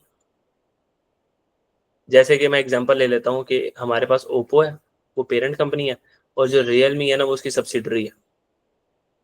तो ओप्पो अपनी अलग से फाइनेंशियल स्टेटमेंट बना रही होगी बैठ के अपने ऑफिस के अंदर, इसी तरीके से जो रियलमी है वो अलग से अपनी फाइनेंशियल स्टेटमेंट बना रही होगी। प्लस पेरेंट के ऊपर ये लाजिम है कि इन दोनों को जमा करके एक कंसोलिडेटेड फाइनेंशियल स्टेटमेंट भी बनाए। ठीक है, इन दोनों को जमा करके एक कंसोलिडेटेड फाइनेंशियल स्टेटमेंट भी बनाए। अब कंसोलिडेटेड फाइनेंशियल स्टेटमेंट बनाने का जिम्मा किसका है, मतलब क्या सीन है? जो पेरेंट है ना इसके ऊपर लाजमी नहीं है कि वो अपनी सेपरेट फाइनेंशियल स्टेटमेंट बनाए। हमारे जो स्टैंडर्ड है आईएफआरएस इसको अलाउ करते हैं कि अगर आप चाहते हो कि आप सेपरेट फाइनेंशियल स्टेटमेंट ना बनाओ तो बेशक ना बनाओ। पेरेंट आपकी जितनी भी सब्सिडरी, आपका अपनी जो कंपनी है ना, आपकी पेरेंट कंपनी है, वो अपनी सेपरेट फाइनेंशियल स्टेटमेंट ना बनाए, लेकिन कंसोलिडेटेड फाइनेंशियल स्टेटमेंट आपने लाजमी बनाने। आप एक सिर्फ कंसोलिडेटेड फाइनेंशियल स्टेटमेंट बना लो, कोई मसला नहीं। ठीक है। ठीक है, तो सर लेकिन फिर भी हमने तो आज तक कभी ऐसा सुना ही नहीं है कि पेरेंट अपनी सेपरेट फाइनेंशियल स्टेटमेंट ना बनाए, वो तो पेरेंट भी बनाती है अपनी फाइनेंशियल स्टेटमेंट सेपरेट। तो फिर पेरेंट के ऊपर सिर्फ आईएफआरएस अप्लाई नहीं होते, पेरेंट के ऊपर कंपनीज एक्ट भी अप्लाई होता है। उस मुल्क में, जिस मुल्क में कंपनी इनकॉर्पोरेट हुई हुई है, उस कंपनी के उसके ऊपर लोकल लॉज भी अप्लाई होते हैं। तो लोकल लॉ कहते हैं कि आपने अपनी सेपरेट फाइनेंशियल स्टेटमेंट भी बनानी है। तो यहाँ से पता लगा कि आईएफआरएस की रिक्वायरमेंट नहीं है आपने सेपरेट फाइनेंशियल स्टेटमेंट बनानी है पेरेंट के लिए, ठीक है। लेकिन कंसोलिडेटेड जरूर बनाएगा पेरेंट। और इसी तरीके से जो हमारी सब्सिडरी है उसने सिर्फ क्या करना है, अपनी सेपरेट फाइनेंशियल स्टेटमेंट्स बना देनी है, कंसोलिडेटेड बनाने का जिम्मा पेरेंट का। सेपरेट फाइनेंशियल स्टेटमेंट्स को हम इंडिविजुअल फाइनेंशियल स्टेटमेंट भी कहते हैं, कि अलग अलग जो अपनी फाइनेंशियल स्टेटमेंट बनती हैं।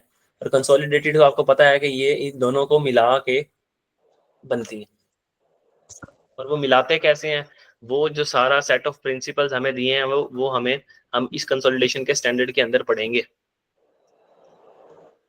Okay sir.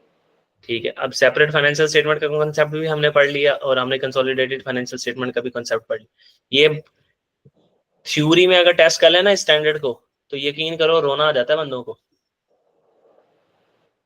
सर हमें पता है। ये अंदाजा होगा आपको। जी सर। और न्यूमेरिकल आ जाए तो लोग दुआएं देते हैं कि क्या बात है न्यूमेरिकल में टेस्ट हो गए। तीसरा नंबर है मेमोरेंडम रिकॉर्ड। ये आपको थ्योरेटिकल बातें बता रहा हूँ सिर्फ। मेमोरेंडम रिकॉर्ड का मतलब है ये कि एक पेरेंट कंपनी थी, ठीक है, और ये एक सब्सिडरी कंपनी थी। इन्होंने अपनी सेपरेट फाइनेंशियल स्टेटमेंट, इसने भी बना ली अपने ऑफिस में बैठ के, इसने भी बना ली अपनी सेपरेट फाइनेंशियल स्टेटमेंट, दोनों ने बना ली। अब ये इन दोनों की इसने एक फोटो कॉपी इसने करवाई, इसकी फोटो कॉपी इसने करवाई, और जो ओरिजिनल है अपनी कंपनी के अंदर रख के आ जाएंगे, अपनी कंपनी के अंदर रख के आएंगे। प्लस जो फोटो कॉपी है उन दोनों को यूं ऐसे पकड़ेंगे और पकड़ के यूं मिला देंगे ठा करके, और एक नई कंसोलिडेटेड फाइनेंशियल स्टेटमेंट बन जाएगी। फिर जब अगला साल आएगा ना, ये कंसोलिडेटेड फाइनेंशियल स्टेटमेंट को आग लगा के चूल्हे में डाल देंगे, और फिर कंसोलिडेशन ऐसे करेंगे कि जैसे कभी जिंदगी में कभी कंसोलिडेशन की नहीं है। फिर फाइनेंशियल स्टेटमेंट को अपनी को उठाएंगे, फिर दोबारा से दूसरी फाइनेंशियल स्टेटमेंट को उठाकर आपस में मिला देंगे। तो इस मेमोरेंडम रिकॉर्ड का मतलब ये है कि जो एक बार कंसोलिडेटेड फाइनेंशियल स्टेटमेंट बन गई है ना, तो ये ऐसा कभी भी नहीं होगा कि ये ओपनिंग और क्लोजिंग बैलेंस आ रहा है कंसोलिडेटेड फाइनेंशियल स्टेटमेंट का, इनका कोई ओपनिंग क्लोजिंग बैलेंस नहीं होता। ये एक साल बनती है, उस साल की सेपरेट फाइनेंशियल स्टेटमेंट को पकड़ के मिलाया जाता है और एक कंसोलिडेटेड फाइनेंशियल स्टेटमेंट बना दी जाती है, बस। फिर वो उसी साल उसका यूज खत्म। अगले साल की बनाने के लिए आप पिछले साल की कंसोलिडेटेड फाइनेंशियल स्टेटमेंट को नहीं यूज करते। जैसे हम अगले साल की सेपरेट फाइनेंशियल स्टेटमेंट बनाने के लिए पिछले साल की फाइनेंशियल स्टेटमेंट को यूज करते हैं ना, कि पिछले साल एसेट के क्लोजिंग बैलेंस ये थे तो इस साल ओपनिंग बैलेंस ये बने। तो कंसोलिडेशन के अंदर कभी ऐसा नहीं होगा कि पिछली बार की कंसोलिडेटेड फाइनेंशियल स्टेटमेंट के अंदर एसेट का क्लोजिंग ये आ रहा था और इस साल की ओपनिंग बन जाएगा। तो मेमोरेंडम रिकॉर्ड का मतलब ये था। ठीक है। अब हम ना सवाल करते जाया करेंगे और हमें सवालों के साथ साथ ना चीजें सीखते जाया करेंगे। तो हम सवाल पे आते हैं और सवालों से ना चीज़ों को सीखते हैं। ये मैं ये सोच के पढ़ा रहा हूँ कि आपको पहले से आती है कंसोलिडेशन, जीरो नहीं हो आप कंसोलिडेशन में। ये भी हमें पता होना चाहिए कि पोस्ट एक्विजिशन हमारी क्या होती है। एक एसेट है, उसकी वर्थ, अभी वर्थ समझ लो, वर्थ मतलब उसके एसेट की, उसकी लायबिलिटी, सबका टोटल करके ना हमें पता लगा उसकी औकात जो है 100 रुपए की है, और हमने उसको ना परचेज कर लिया 110 में, ठीक है।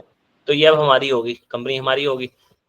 ये जो इसकी वर्थ थी 100 रुपए, इसके अंदर 80 रुपए के प्रॉफिट भी पड़े हुए थे जो उसने कमाए थे, 20 रुपए के एसेट लायबिलिटी, ये सब कुछ पड़ा हुआ था।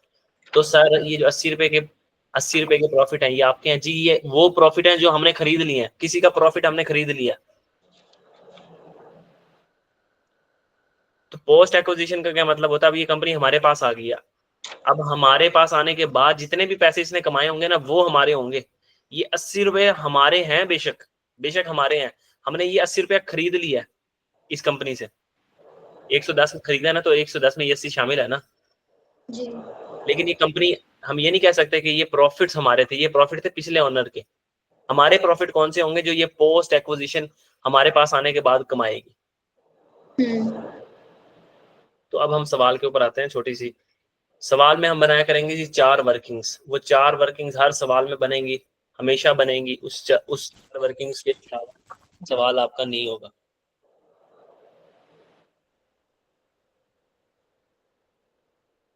अब मैंने बता दिया आपको, कंसोलिडेशन हमेशा ऐसे करनी है जैसे कि पहली बार की हो। कंसोलिडेशन का कोई ओपनिंग बैलेंस नहीं होता, कंसोलिडेशन एक मेमोरेंडम रिकॉर्ड है। ठीक है। इसकी नींव थोड़ी छोटी करते हैं।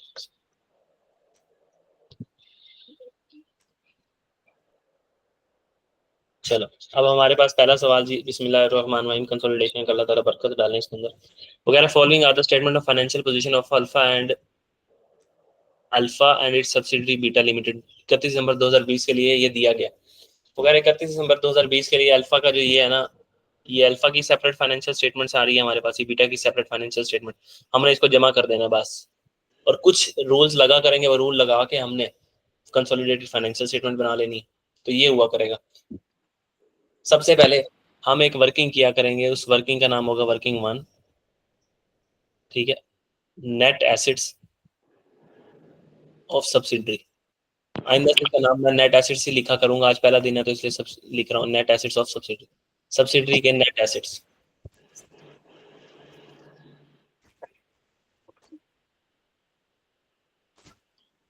तो ये जी हमारी पहली वर्किंग हुआ करेगी। पहले हम सवाल पढ़ लेते हैं। अल्फा के प्रॉपर्टी प्लांट इक्विपमेंट आ रहे हैं, बीटा के आ रहे हैं। इन्वेस्टमेंट हमने की हुई है बीटा के अंदर, हमने बीटा के अंदर इन्वेस्टमेंट की हुई है 3 लाख रुपए की, ठीक है। उसके बाद हमारे पास करंट एसेट्स आ रहे हैं, फिर उसके बाद शेयर कैपिटल आ रहा है, रिजर्व्स आ रहे हैं, रिजर्व्स का मतलब हमारे पास रिटेन्ड अर्निंग्स, ठीक है। फिर हमारे पास लायबिलिटीज आ रही हैं, वो कह रहा है alpha acquired 100% of share in beta on last day of 31 दिसंबर 2020। 31 दिसंबर 2020 के आखिरी दिन हमने खड़े होके ना, आज तो इस लफ्ज की सिग्निफिकेंस आपको नहीं पता लगेगी, लेकिन आने वाले सवालों में पता लग जाएगी। तो हमने इसको 100% ऑन कर लिया। All assets of the Beta have market value equal to their book value. इस वैल्यू, इस लाइन की भी आज इंपॉर्टेंस पता नहीं लगेगी, लेकिन आने वाले वक्तों में पता लग जाएगी। हमने क्या किया करना है, स्टेप नंबर 1, कंसोलिडेशन अगर समझ नहीं आती ना तो याद कर लेना। कंसोलिडेशन में बहुत सारी चीजें ऐसी होती हैं जो बंदे को बहुत ज्यादा कंफ्यूज करती हैं, तो मैं कोशिश करूंगा कि हर चीज का कंसेप्ट आपको लाजमी दूं, कोई चीज आपको रटे से याद ना करवाऊं। लेकिन अगर कोई चीज नहीं आती तो पेपर पास करने के लिए कंसोलिडेशन को याद ही करना पड़ता है एट द एंड। ठीक हो गया। ठीक है। अब हमने लिख दिया net assets of subsidiary, subsidiary के हमने नेट एसेट्स निकालने हैं, एट एक्विजिशन डेट के ऊपर भी निकालने हैं जिस दिन हमने एक्वायर किया था, और at reporting date, reporting date RD का मतलब रिपोर्टिंग डेट हुआ करेगा, हमने उसके नेट एसेट्स की वैल्यू निकालनी है। अब सर नेट एसेट्स क्या होते हैं, पहले तो नेट एसेट्स देख लो ना, नेट एसेट होते क्या। अगर हम एसेट्स में से लायबिलिटी को माइनस कर दें तो हमारे पास या तो एसेट बचता है या लायबिलिटी बच जाती है। मतलब एसेट 100 रुपए का है और लायबिलिटी 80 रुपए की है, तो 20 रुपए के एसेट बच गए, और एसेट हमारे पास 80 रुपए के हैं, लायबिलिटी 100 की है, तो 20 रुपए की लायबिलिटी बच गई। तो एसेट में से लायबिलिटी को माइनस कर दो तो आपके पास क्या बच जाता है, एसेट या लायबिलिटी, एसेट बच जाता है, और नेट एसेट हमारी इक्विटी होती है। इक्वेशन याद है ना, asset is equal to capital plus liability. तो एसेट में से लायबिलिटी माइनस कर दें तो किस चीज के बराबर होता है, कैपिटल, और कैपिटल का दूसरा प्यारा सा नाम क्या है, इक्विटी। बड़े हो गए ना अब, एसेट में से लायबिलिटी माइनस कर दो तो क्या आ जाता है, इक्विटी। तो इसी को कहते हैं जी हमारा नेट एसेट्स है। तो हमने यहाँ पे हमारा ही नजर किस चीज के ऊपर होगी, इक्विटी, इसलिए कंसोलिडेशन को कहते हैं इक्विटी अकाउंटिंग। क्या कहते हैं, इक्विटी। अब सिंपल सी छोटी सी बातें, अभी बड़ी मुश्किल लग रही होगी, सर पता नहीं कौन सी बातें कर रहे हैं दुनिया जान की।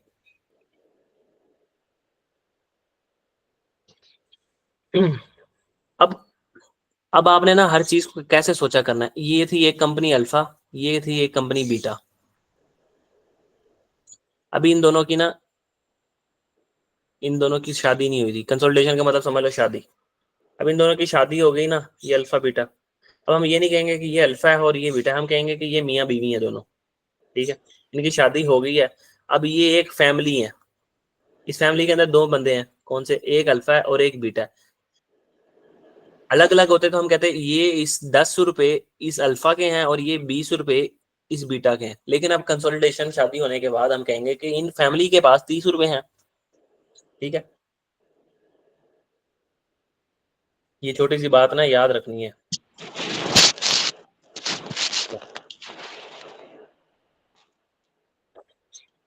अब हमने यहाँ पे नेट एसेट्स निकालने हैं, और नेट एसेट्स मैंने आपको बता दिया कि एसेट्स में से हम माइनस कर देंगे लाइबिलिटीज को। तो हमने यहाँ पकड़ लेना, सबसे पहले नेट एसेट्स में हमारे पास आएगा जी शेयर कैपिटल।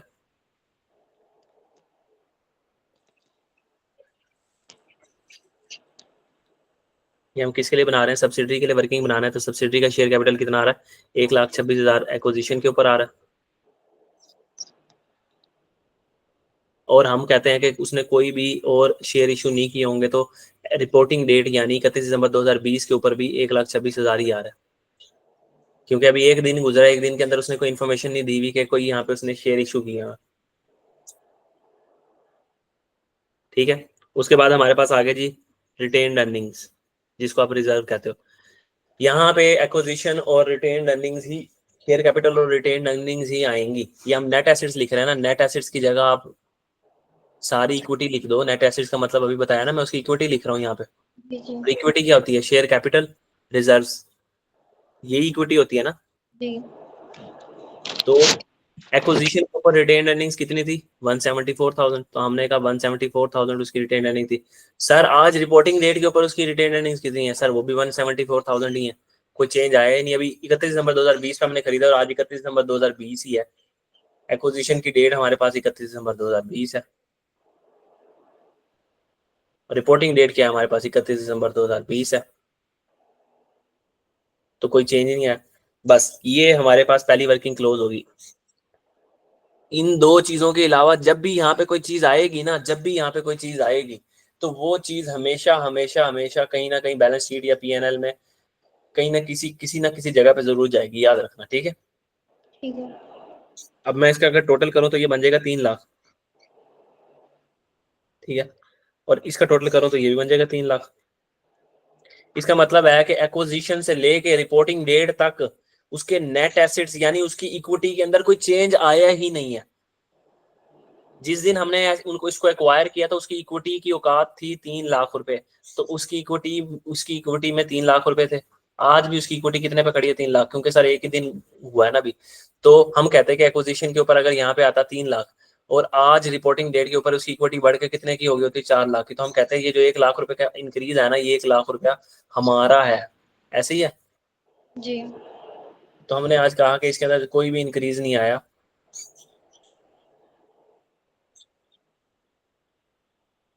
जस्ट हम इसको कहते हैं कि यहाँ जो भी चेंज आता है ना, उसको हम कहते हैं कि ये पोस्ट एक्विजिशन है, एक्विजिशन के बाद का चेंज आया है। लेकिन यहाँ पे पोस्ट एक्विजिशन चेंज जो है ना वो 0 है, तो हमने 0 ले लिया। ये पहली वर्किंग हमारी यहाँ पे खत्म होगी। दूसरे नंबर पे हम यहाँ पे जो वर्किंग बनाएंगे, हमारी वर्किंग होगी गुडविल की। गुडविल की वर्किंग में हम क्या किया करेंगे सर, हमने इस कंपनी को कितने में खरीदा, तो सर हमने इस कंपनी को कितने में खरीदा, हमने इन्वेस्टमेंट की इस कंपनी के अंदर कितने की, 3 लाख, 3 लाख रुपए की। तो हमने कहा कंसिडरेशन जो हमने पे की, गुडविल कैसे निकलती है, गुडविल का क्या मतलब होता है, एक कंपनी है उसके पूरी की पूरी उसकी औकात, उसके नेट एसेट्स, उसके एसेट्स लाइबिलिटीज हर चीज मिला के ना, उसकी बुक्स में जो कंपनी है ना, अपनी पूरी कंपनी की जो औकात है ना वो 100 रुपया, आपने उस 100 वाली कंपनी को 120 में कंसिडरेशन दे के, 120 की कंसिडरेशन दे के खरीद लिया। सर 20 रुपए एक्स्ट्रा क्यों दिए, हालांकि मार्केट में अगर वो जाके अभी पूरी कंपनी बेच देना मार्केट के अंदर, तो 100 रुपए से ऊपर उन्हें एक रुपया नहीं मिलेगा। कुछ ऐसी चीजें होंगी, उनका नाम, उनका ब्रांड नेम, जिसके लिए आपने 20 रुपए एक्स्ट्रा पे किए हैं, जो नजर नहीं आ रहे, जो इंटेंजिबल है, याद है, जी उनकी गुडविल की मद में आपने 20 रुपए एक्स्ट्रा पे किए हैं। उनका नाम ही इतना है कि लोग कस्टमर भागते हुए आएंगे जब आप उनका नाम एक्वायर कर लोगे। ठीक तो है। गुडविल कैसे निकला करेगी हमेशा, कि हम कंसिडरेशन में से नेट एसेट्स, उसके नेट एसेट्स को माइनस कर देंगे। कंसिडरेशन हमने दी 3 लाख रुपए,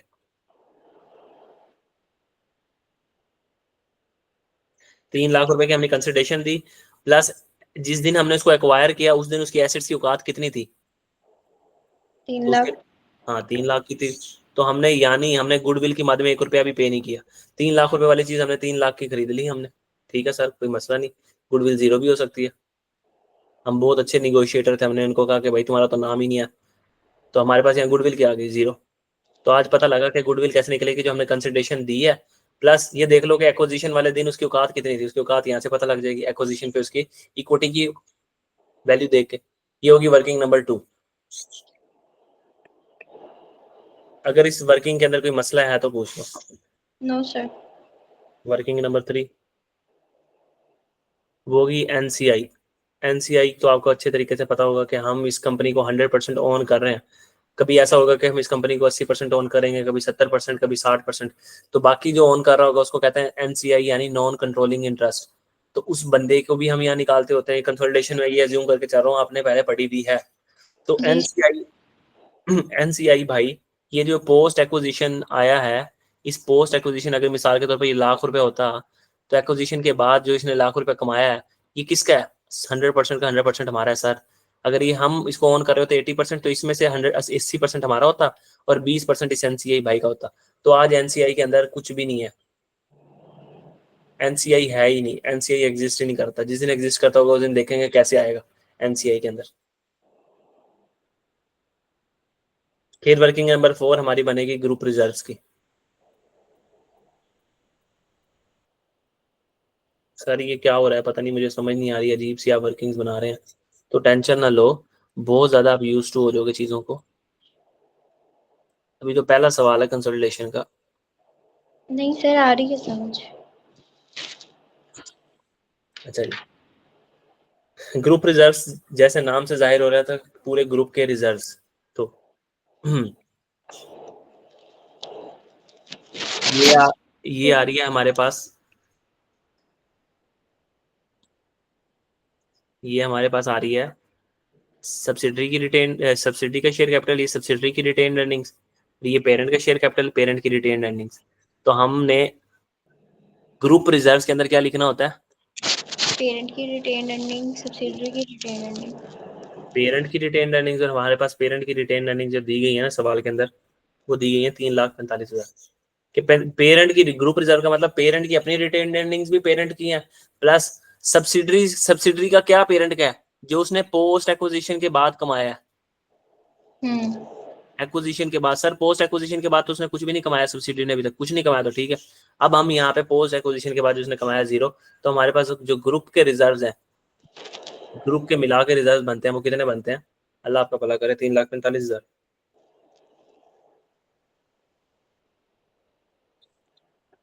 तो ये जी 4 वर्किंग हमारी हमेशा बनेंगी सवाल के अंदर। अब हम बनाएंगे, इसके बाद बनाएंगे हम,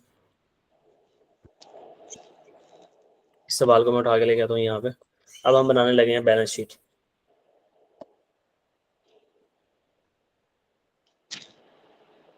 बस यहाँ साइड पे मैं बैलेंस शीट बना देता हूँ। उसने कहा था मैं कंसोलिडेटेड बैलेंस शीट बना के दो, हमने लिखेंगे consolidated statement of financial position अच्छा जी, सबसे पहले हम पकड़ेंगे, जब भी आप बैलेंस शीट बना रहे होगे ना, आपने सारी आइटम्स को लाइन बाय लाइन ऐड कर देना है, लाइन बाय लाइन जमा कर देना है, लाइन बाय लाइन जमा कर देना है। अभी कंसोलिडेशन बन जाएगी, कंसोलिडेशन हो जाएगी, लाइन बाय लाइन ऐड कर देना है with the exception of sum rule, कुछ कवानीन है उनको फॉलो करते हुए। अच्छा, सबसे पहले नंबर पे बैलेंस शीट बनाने लगे हैं हम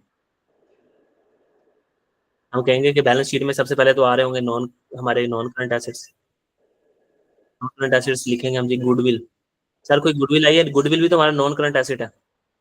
जी। नहीं आई, आने वाले वक्तों में गुडविल आया करेगी।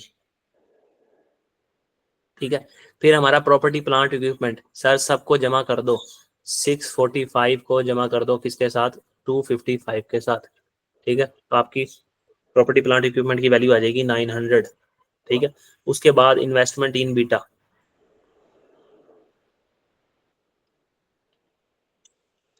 3 लाख। अब एक मिनट जरा, ये कंसोलिडेटेड फाइनेंशियल स्टेटमेंट बन रही है अल्फा जमा बीटा की, दोनों की, इन दोनों को मिला के फाइनेंशियल स्टेटमेंट बन रही है। ये इन्वेस्टमेंट हमने किसके अंदर की हुई है? अब हम कह रहे हैं ये दोनों अलग अलग नहीं है, ये दोनों एक ही हैं, ये दोनों एक ही हैं, ये अलग अलग नहीं है। तो ये हमने किसके अंदर इन्वेस्टमेंट की हुई है? बीटा में। ये हमने अपने आप के अंदर इन्वेस्टमेंट की हुई है ना। जी। अपने आप के अंदर इन्वेस्टमेंट जो की हो, कभी ऐसा सुना है क्या ये हमने अपने आप के अंदर इन्वेस्टमेंट की हुई है और हम इसको बैलेंस शीट में शो कर रहे हैं? नहीं। तो आपने अगर जो इन्वेस्टमेंट की हो ना सब्सिडरी के अंदर, वो कभी भी हमारी फेस के ऊपर नजर नहीं आती, कभी भी फेस के ऊपर नजर नहीं आती। इसकी वजह भी अभी यहीं पे इसी क्लास के अंदर पता लग जाएगी बस। अच्छा, इन्वेस्टमेंट इन वीटा ले लिया, फिर हमारे पास करंट एसेट्स, करंट एसेट जमा कर देंगे, हमारे एसेट भी हमारे, सब्सिडरी के एसेट भी हमारे, हमारे करंट एसेट भी हमारे, सब्सिडरी के करंट एसेट भी हमारे, हमारे नॉन करंट एसेट भी हमारे, सब्सिडरी के नॉन करंट एसेट भी हमारे। तो 125 जमा 85, ये बन जाएंगे हमारे पास 210। तो यहाँ पे हमारे पास जो एसेट्स है उसका टोटल आ जाएगा, एसेट का टोटल आ जाएगा हमारे पास 1110। ठीक है, अब ये बराबर होना चाहिए बैलेंस शीट के अंदर इक्विटी प्लस लायबिलिटी के। Asset is equal to equity plus liability होता है ना। जी। इक्विटी में हमारे पास ये हमने वहां ऊपर ग्रुप रिजर्व्स निकाल के रखे थे बड़े तसल्ली के साथ।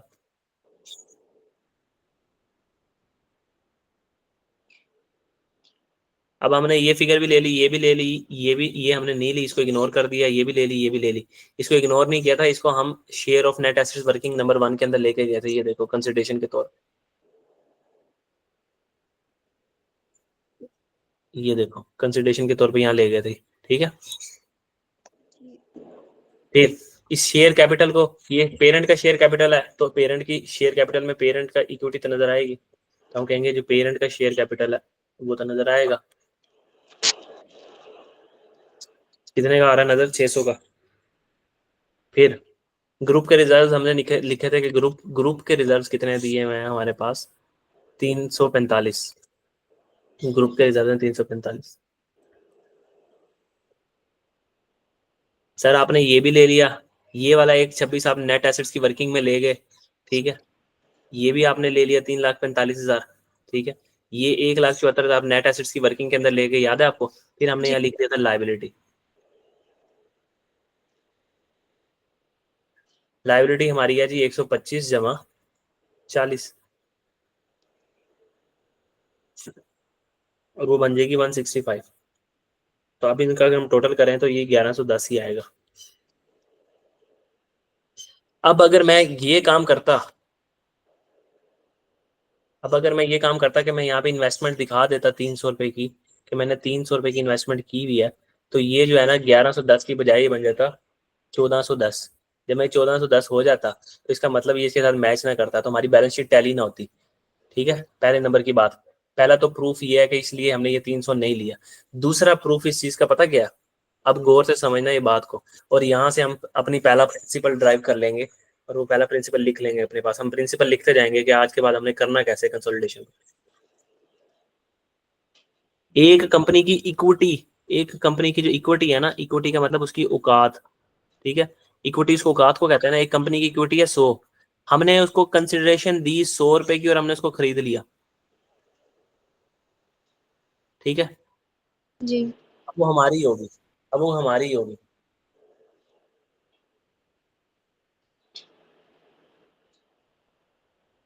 तो हमने एक्चुअली में पता क्या किया, ये देखो, इस कंपनी की इक्विटी अगर हम देखें, बीटा की इक्विटी 1,26,000 और 1,74,000, 1,26 जमा 1,74 कितनी बनती है, 300। ठीक है, ये वो उसकी इक्विटी थी। हमने कहा अब ये इसकी तो इक्विटी रही ही नहीं, ये तो इसकी इक्विटी रही नहीं, ये तो हमारी होगी, अब हमारी होगी है। ठीक है, और ये हमने 3 लाख रुपए में ही इसको खरीद लिया, ये देखो।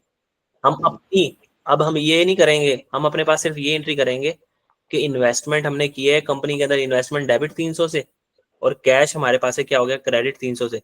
लेकिन पेरेंट ये एंट्री कहाँ करेगा अपने पास, सेपरेट फाइनेंशियल स्टेटमेंट्स के अंदर करेगा, जो वो अलग से फाइनेंशियल स्टेटमेंट बना रहा होगा। कंसोलिडेटेड में क्यों नहीं करेगा, कंसोलिडेशन का मकसद ही ये है कि भाई अब हम दो नहीं है, अब हम एक हैं। तो हम क्या ये दिखाएंगे कि हमने यहाँ पे एक इन्वेस्टमेंट की हुई है, हमने अपने अंदर ही एक इन्वेस्टमेंट की हुई है, हम दो मिला के एक कंपनी है और हमने एक दूसरे के अंदर इन्वेस्टमेंट की हुई है। ठीक है। सेपरेट फाइनेंशियल स्टेटमेंट के अंदर तो वो ये एंट्री कर देगा कि हाँ मैंने एक कंपनी है जिसकी इक्विटी थी 300 की और वो मैंने खरीद भी ली 300 रुपए की। देखो सेपरेट फाइनेंशियल स्टेटमेंट में अल्फा की सेपरेट किताबों के अंदर नजर आ रहा है कि उसने किसी कंपनी के अंदर इन्वेस्टमेंट की हुई है। लेकिन जब कंसोलिडेशन कर देंगे तो ये दोनों बहन भाई हो जाएंगे या मियाँ बीवी हो जाएंगे, जो मर्जी बना दो इनको। तो अब इनकी आपस के जितने भी चीजें हैं वो इनको एक समझ के चलना है। तो यहाँ ठीक है। पे कैंसिलेशन, कंसोलिडेशन के अंदर ना एक कैंसिलेशन की एंट्री होती है कि कंसोलिडेशन में कैंसिलेशन की एंट्री होती है।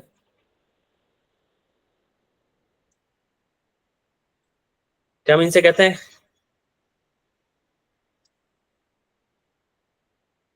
ये जो तुम्हारा शेयर कैपिटल है ये तुम्हारा नहीं है, शेयर कैपिटल को डेबिट कर दो 1,26 से। ये जो तुम्हारी रिटेन अर्निंग्स है ये तुम्हारी नहीं है, ये 174 से इनको डेबिट कर दो और इन्वेस्टमेंट को 1,26 से क्या कर दो, खत्म कर दो, किताबों में नहीं आनी चाहिए, नहीं आनी चाहिए। कंसोलिडेशन के अंदर ये नहीं नजर आनी चाहिए। तो कंसोलिडेशन में हमने क्या कर दिया, इसके शेयर कैपिटल को उल्टा दिया, इसके रिजर्व रिटेन अर्निंग्स को उल्टा दिया और उधर से उसकी इन्वेस्टमेंट को उल्टा दिया कि ये चीजें नजर नहीं आनी चाहिए किताबों के अंदर। ये कोई हमसे फाइनेंशियल स्टेटमेंट उठा के पूछे कंसोलिडेटेड, ये तुमने कहाँ इन्वेस्टमेंट की हुई है, हम कहेंगे अपने अंदर इन्वेस्टमेंट की हुई है, वो कहेगा शाबाश। ये शेयर कैपिटल, ये शेयर कैपिटल जो बीटा है, ये शेयर कैपिटल आ रहा है बीटा का, इसका मतलब है कि उसने 1,26,000 रुपए के शेयर इशू किए हुए हैं। ऐसे ही है ना, शेयर कैपिटल का मकसद यही होता है कि इसने 1,26,000 के शेयर इशू किए हुए हैं, है ना। जी। ये शेयर किसको इशू किए हुए हैं, सर अपने आप को इशू किए हुए हैं, अपने आप को इशू किए हुए हैं। तो क्या कंसोलिडेटेड फाइनेंशियल स्टेटमेंट में ऐसी बेवकूफी नजर आनी चाहिए कि हमने अपने आप को ही शेयर इशू किए हुए हैं। ये 1,74,000 किसकी रिटेन अर्निंग्स है, सर ये अपने आप से कमाई हुई रिटेन अर्निंग्स है।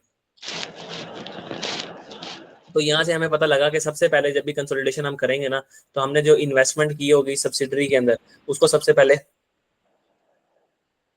कैंसल, ये रूल लिखते जाना अपने पास, हर क्लास के एंड पे रूल हुआ करेगा, कैंसल द अमाउंट ऑफ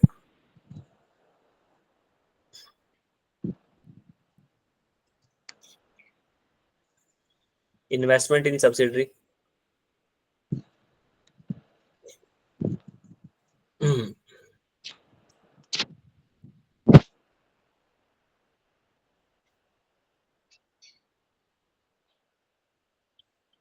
और इसको कैंसिल करने के लिए हमने एंट्री क्या करते हैं, हमने जो उसके अंदर इन्वेस्टमेंट की होती है उसको क्रेडिट कर देते हैं। ये एंट्री याद रखने की जरूरत नहीं है, उसका शेयर कैपिटल डेबिट करो, खत्म कर दो। कोई शेयर प्रीमियम पड़ा है वो भी खत्म कर दो और उसके रिजर्व को भी खत्म कर दो अपने पास।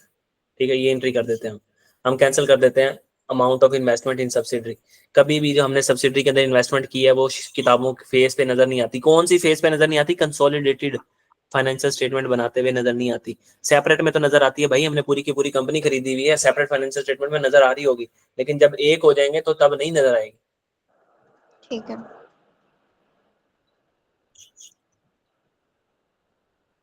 असल में इस 3 लाख को पता है हम क्यों नहीं लेते, वो इसलिए नहीं लेते कि हम इस 3 लाख को पहले तो इस शेयर कैपिटल को यहाँ ले जाते हैं, रिटेन अर्निंग को देखो यहाँ हम ले आए, यहाँ लाने के बाद इन दोनों के दरमियान का जो डिफरेंस है पोस्ट एक्विजिशन रिटेन अर्निंग्स, उसको हम इस्तेमाल करते हैं। हम कहते हैं ये वो 3 लाख रुपए हैं जो हमने खुद परचेज किया है कंपनी का।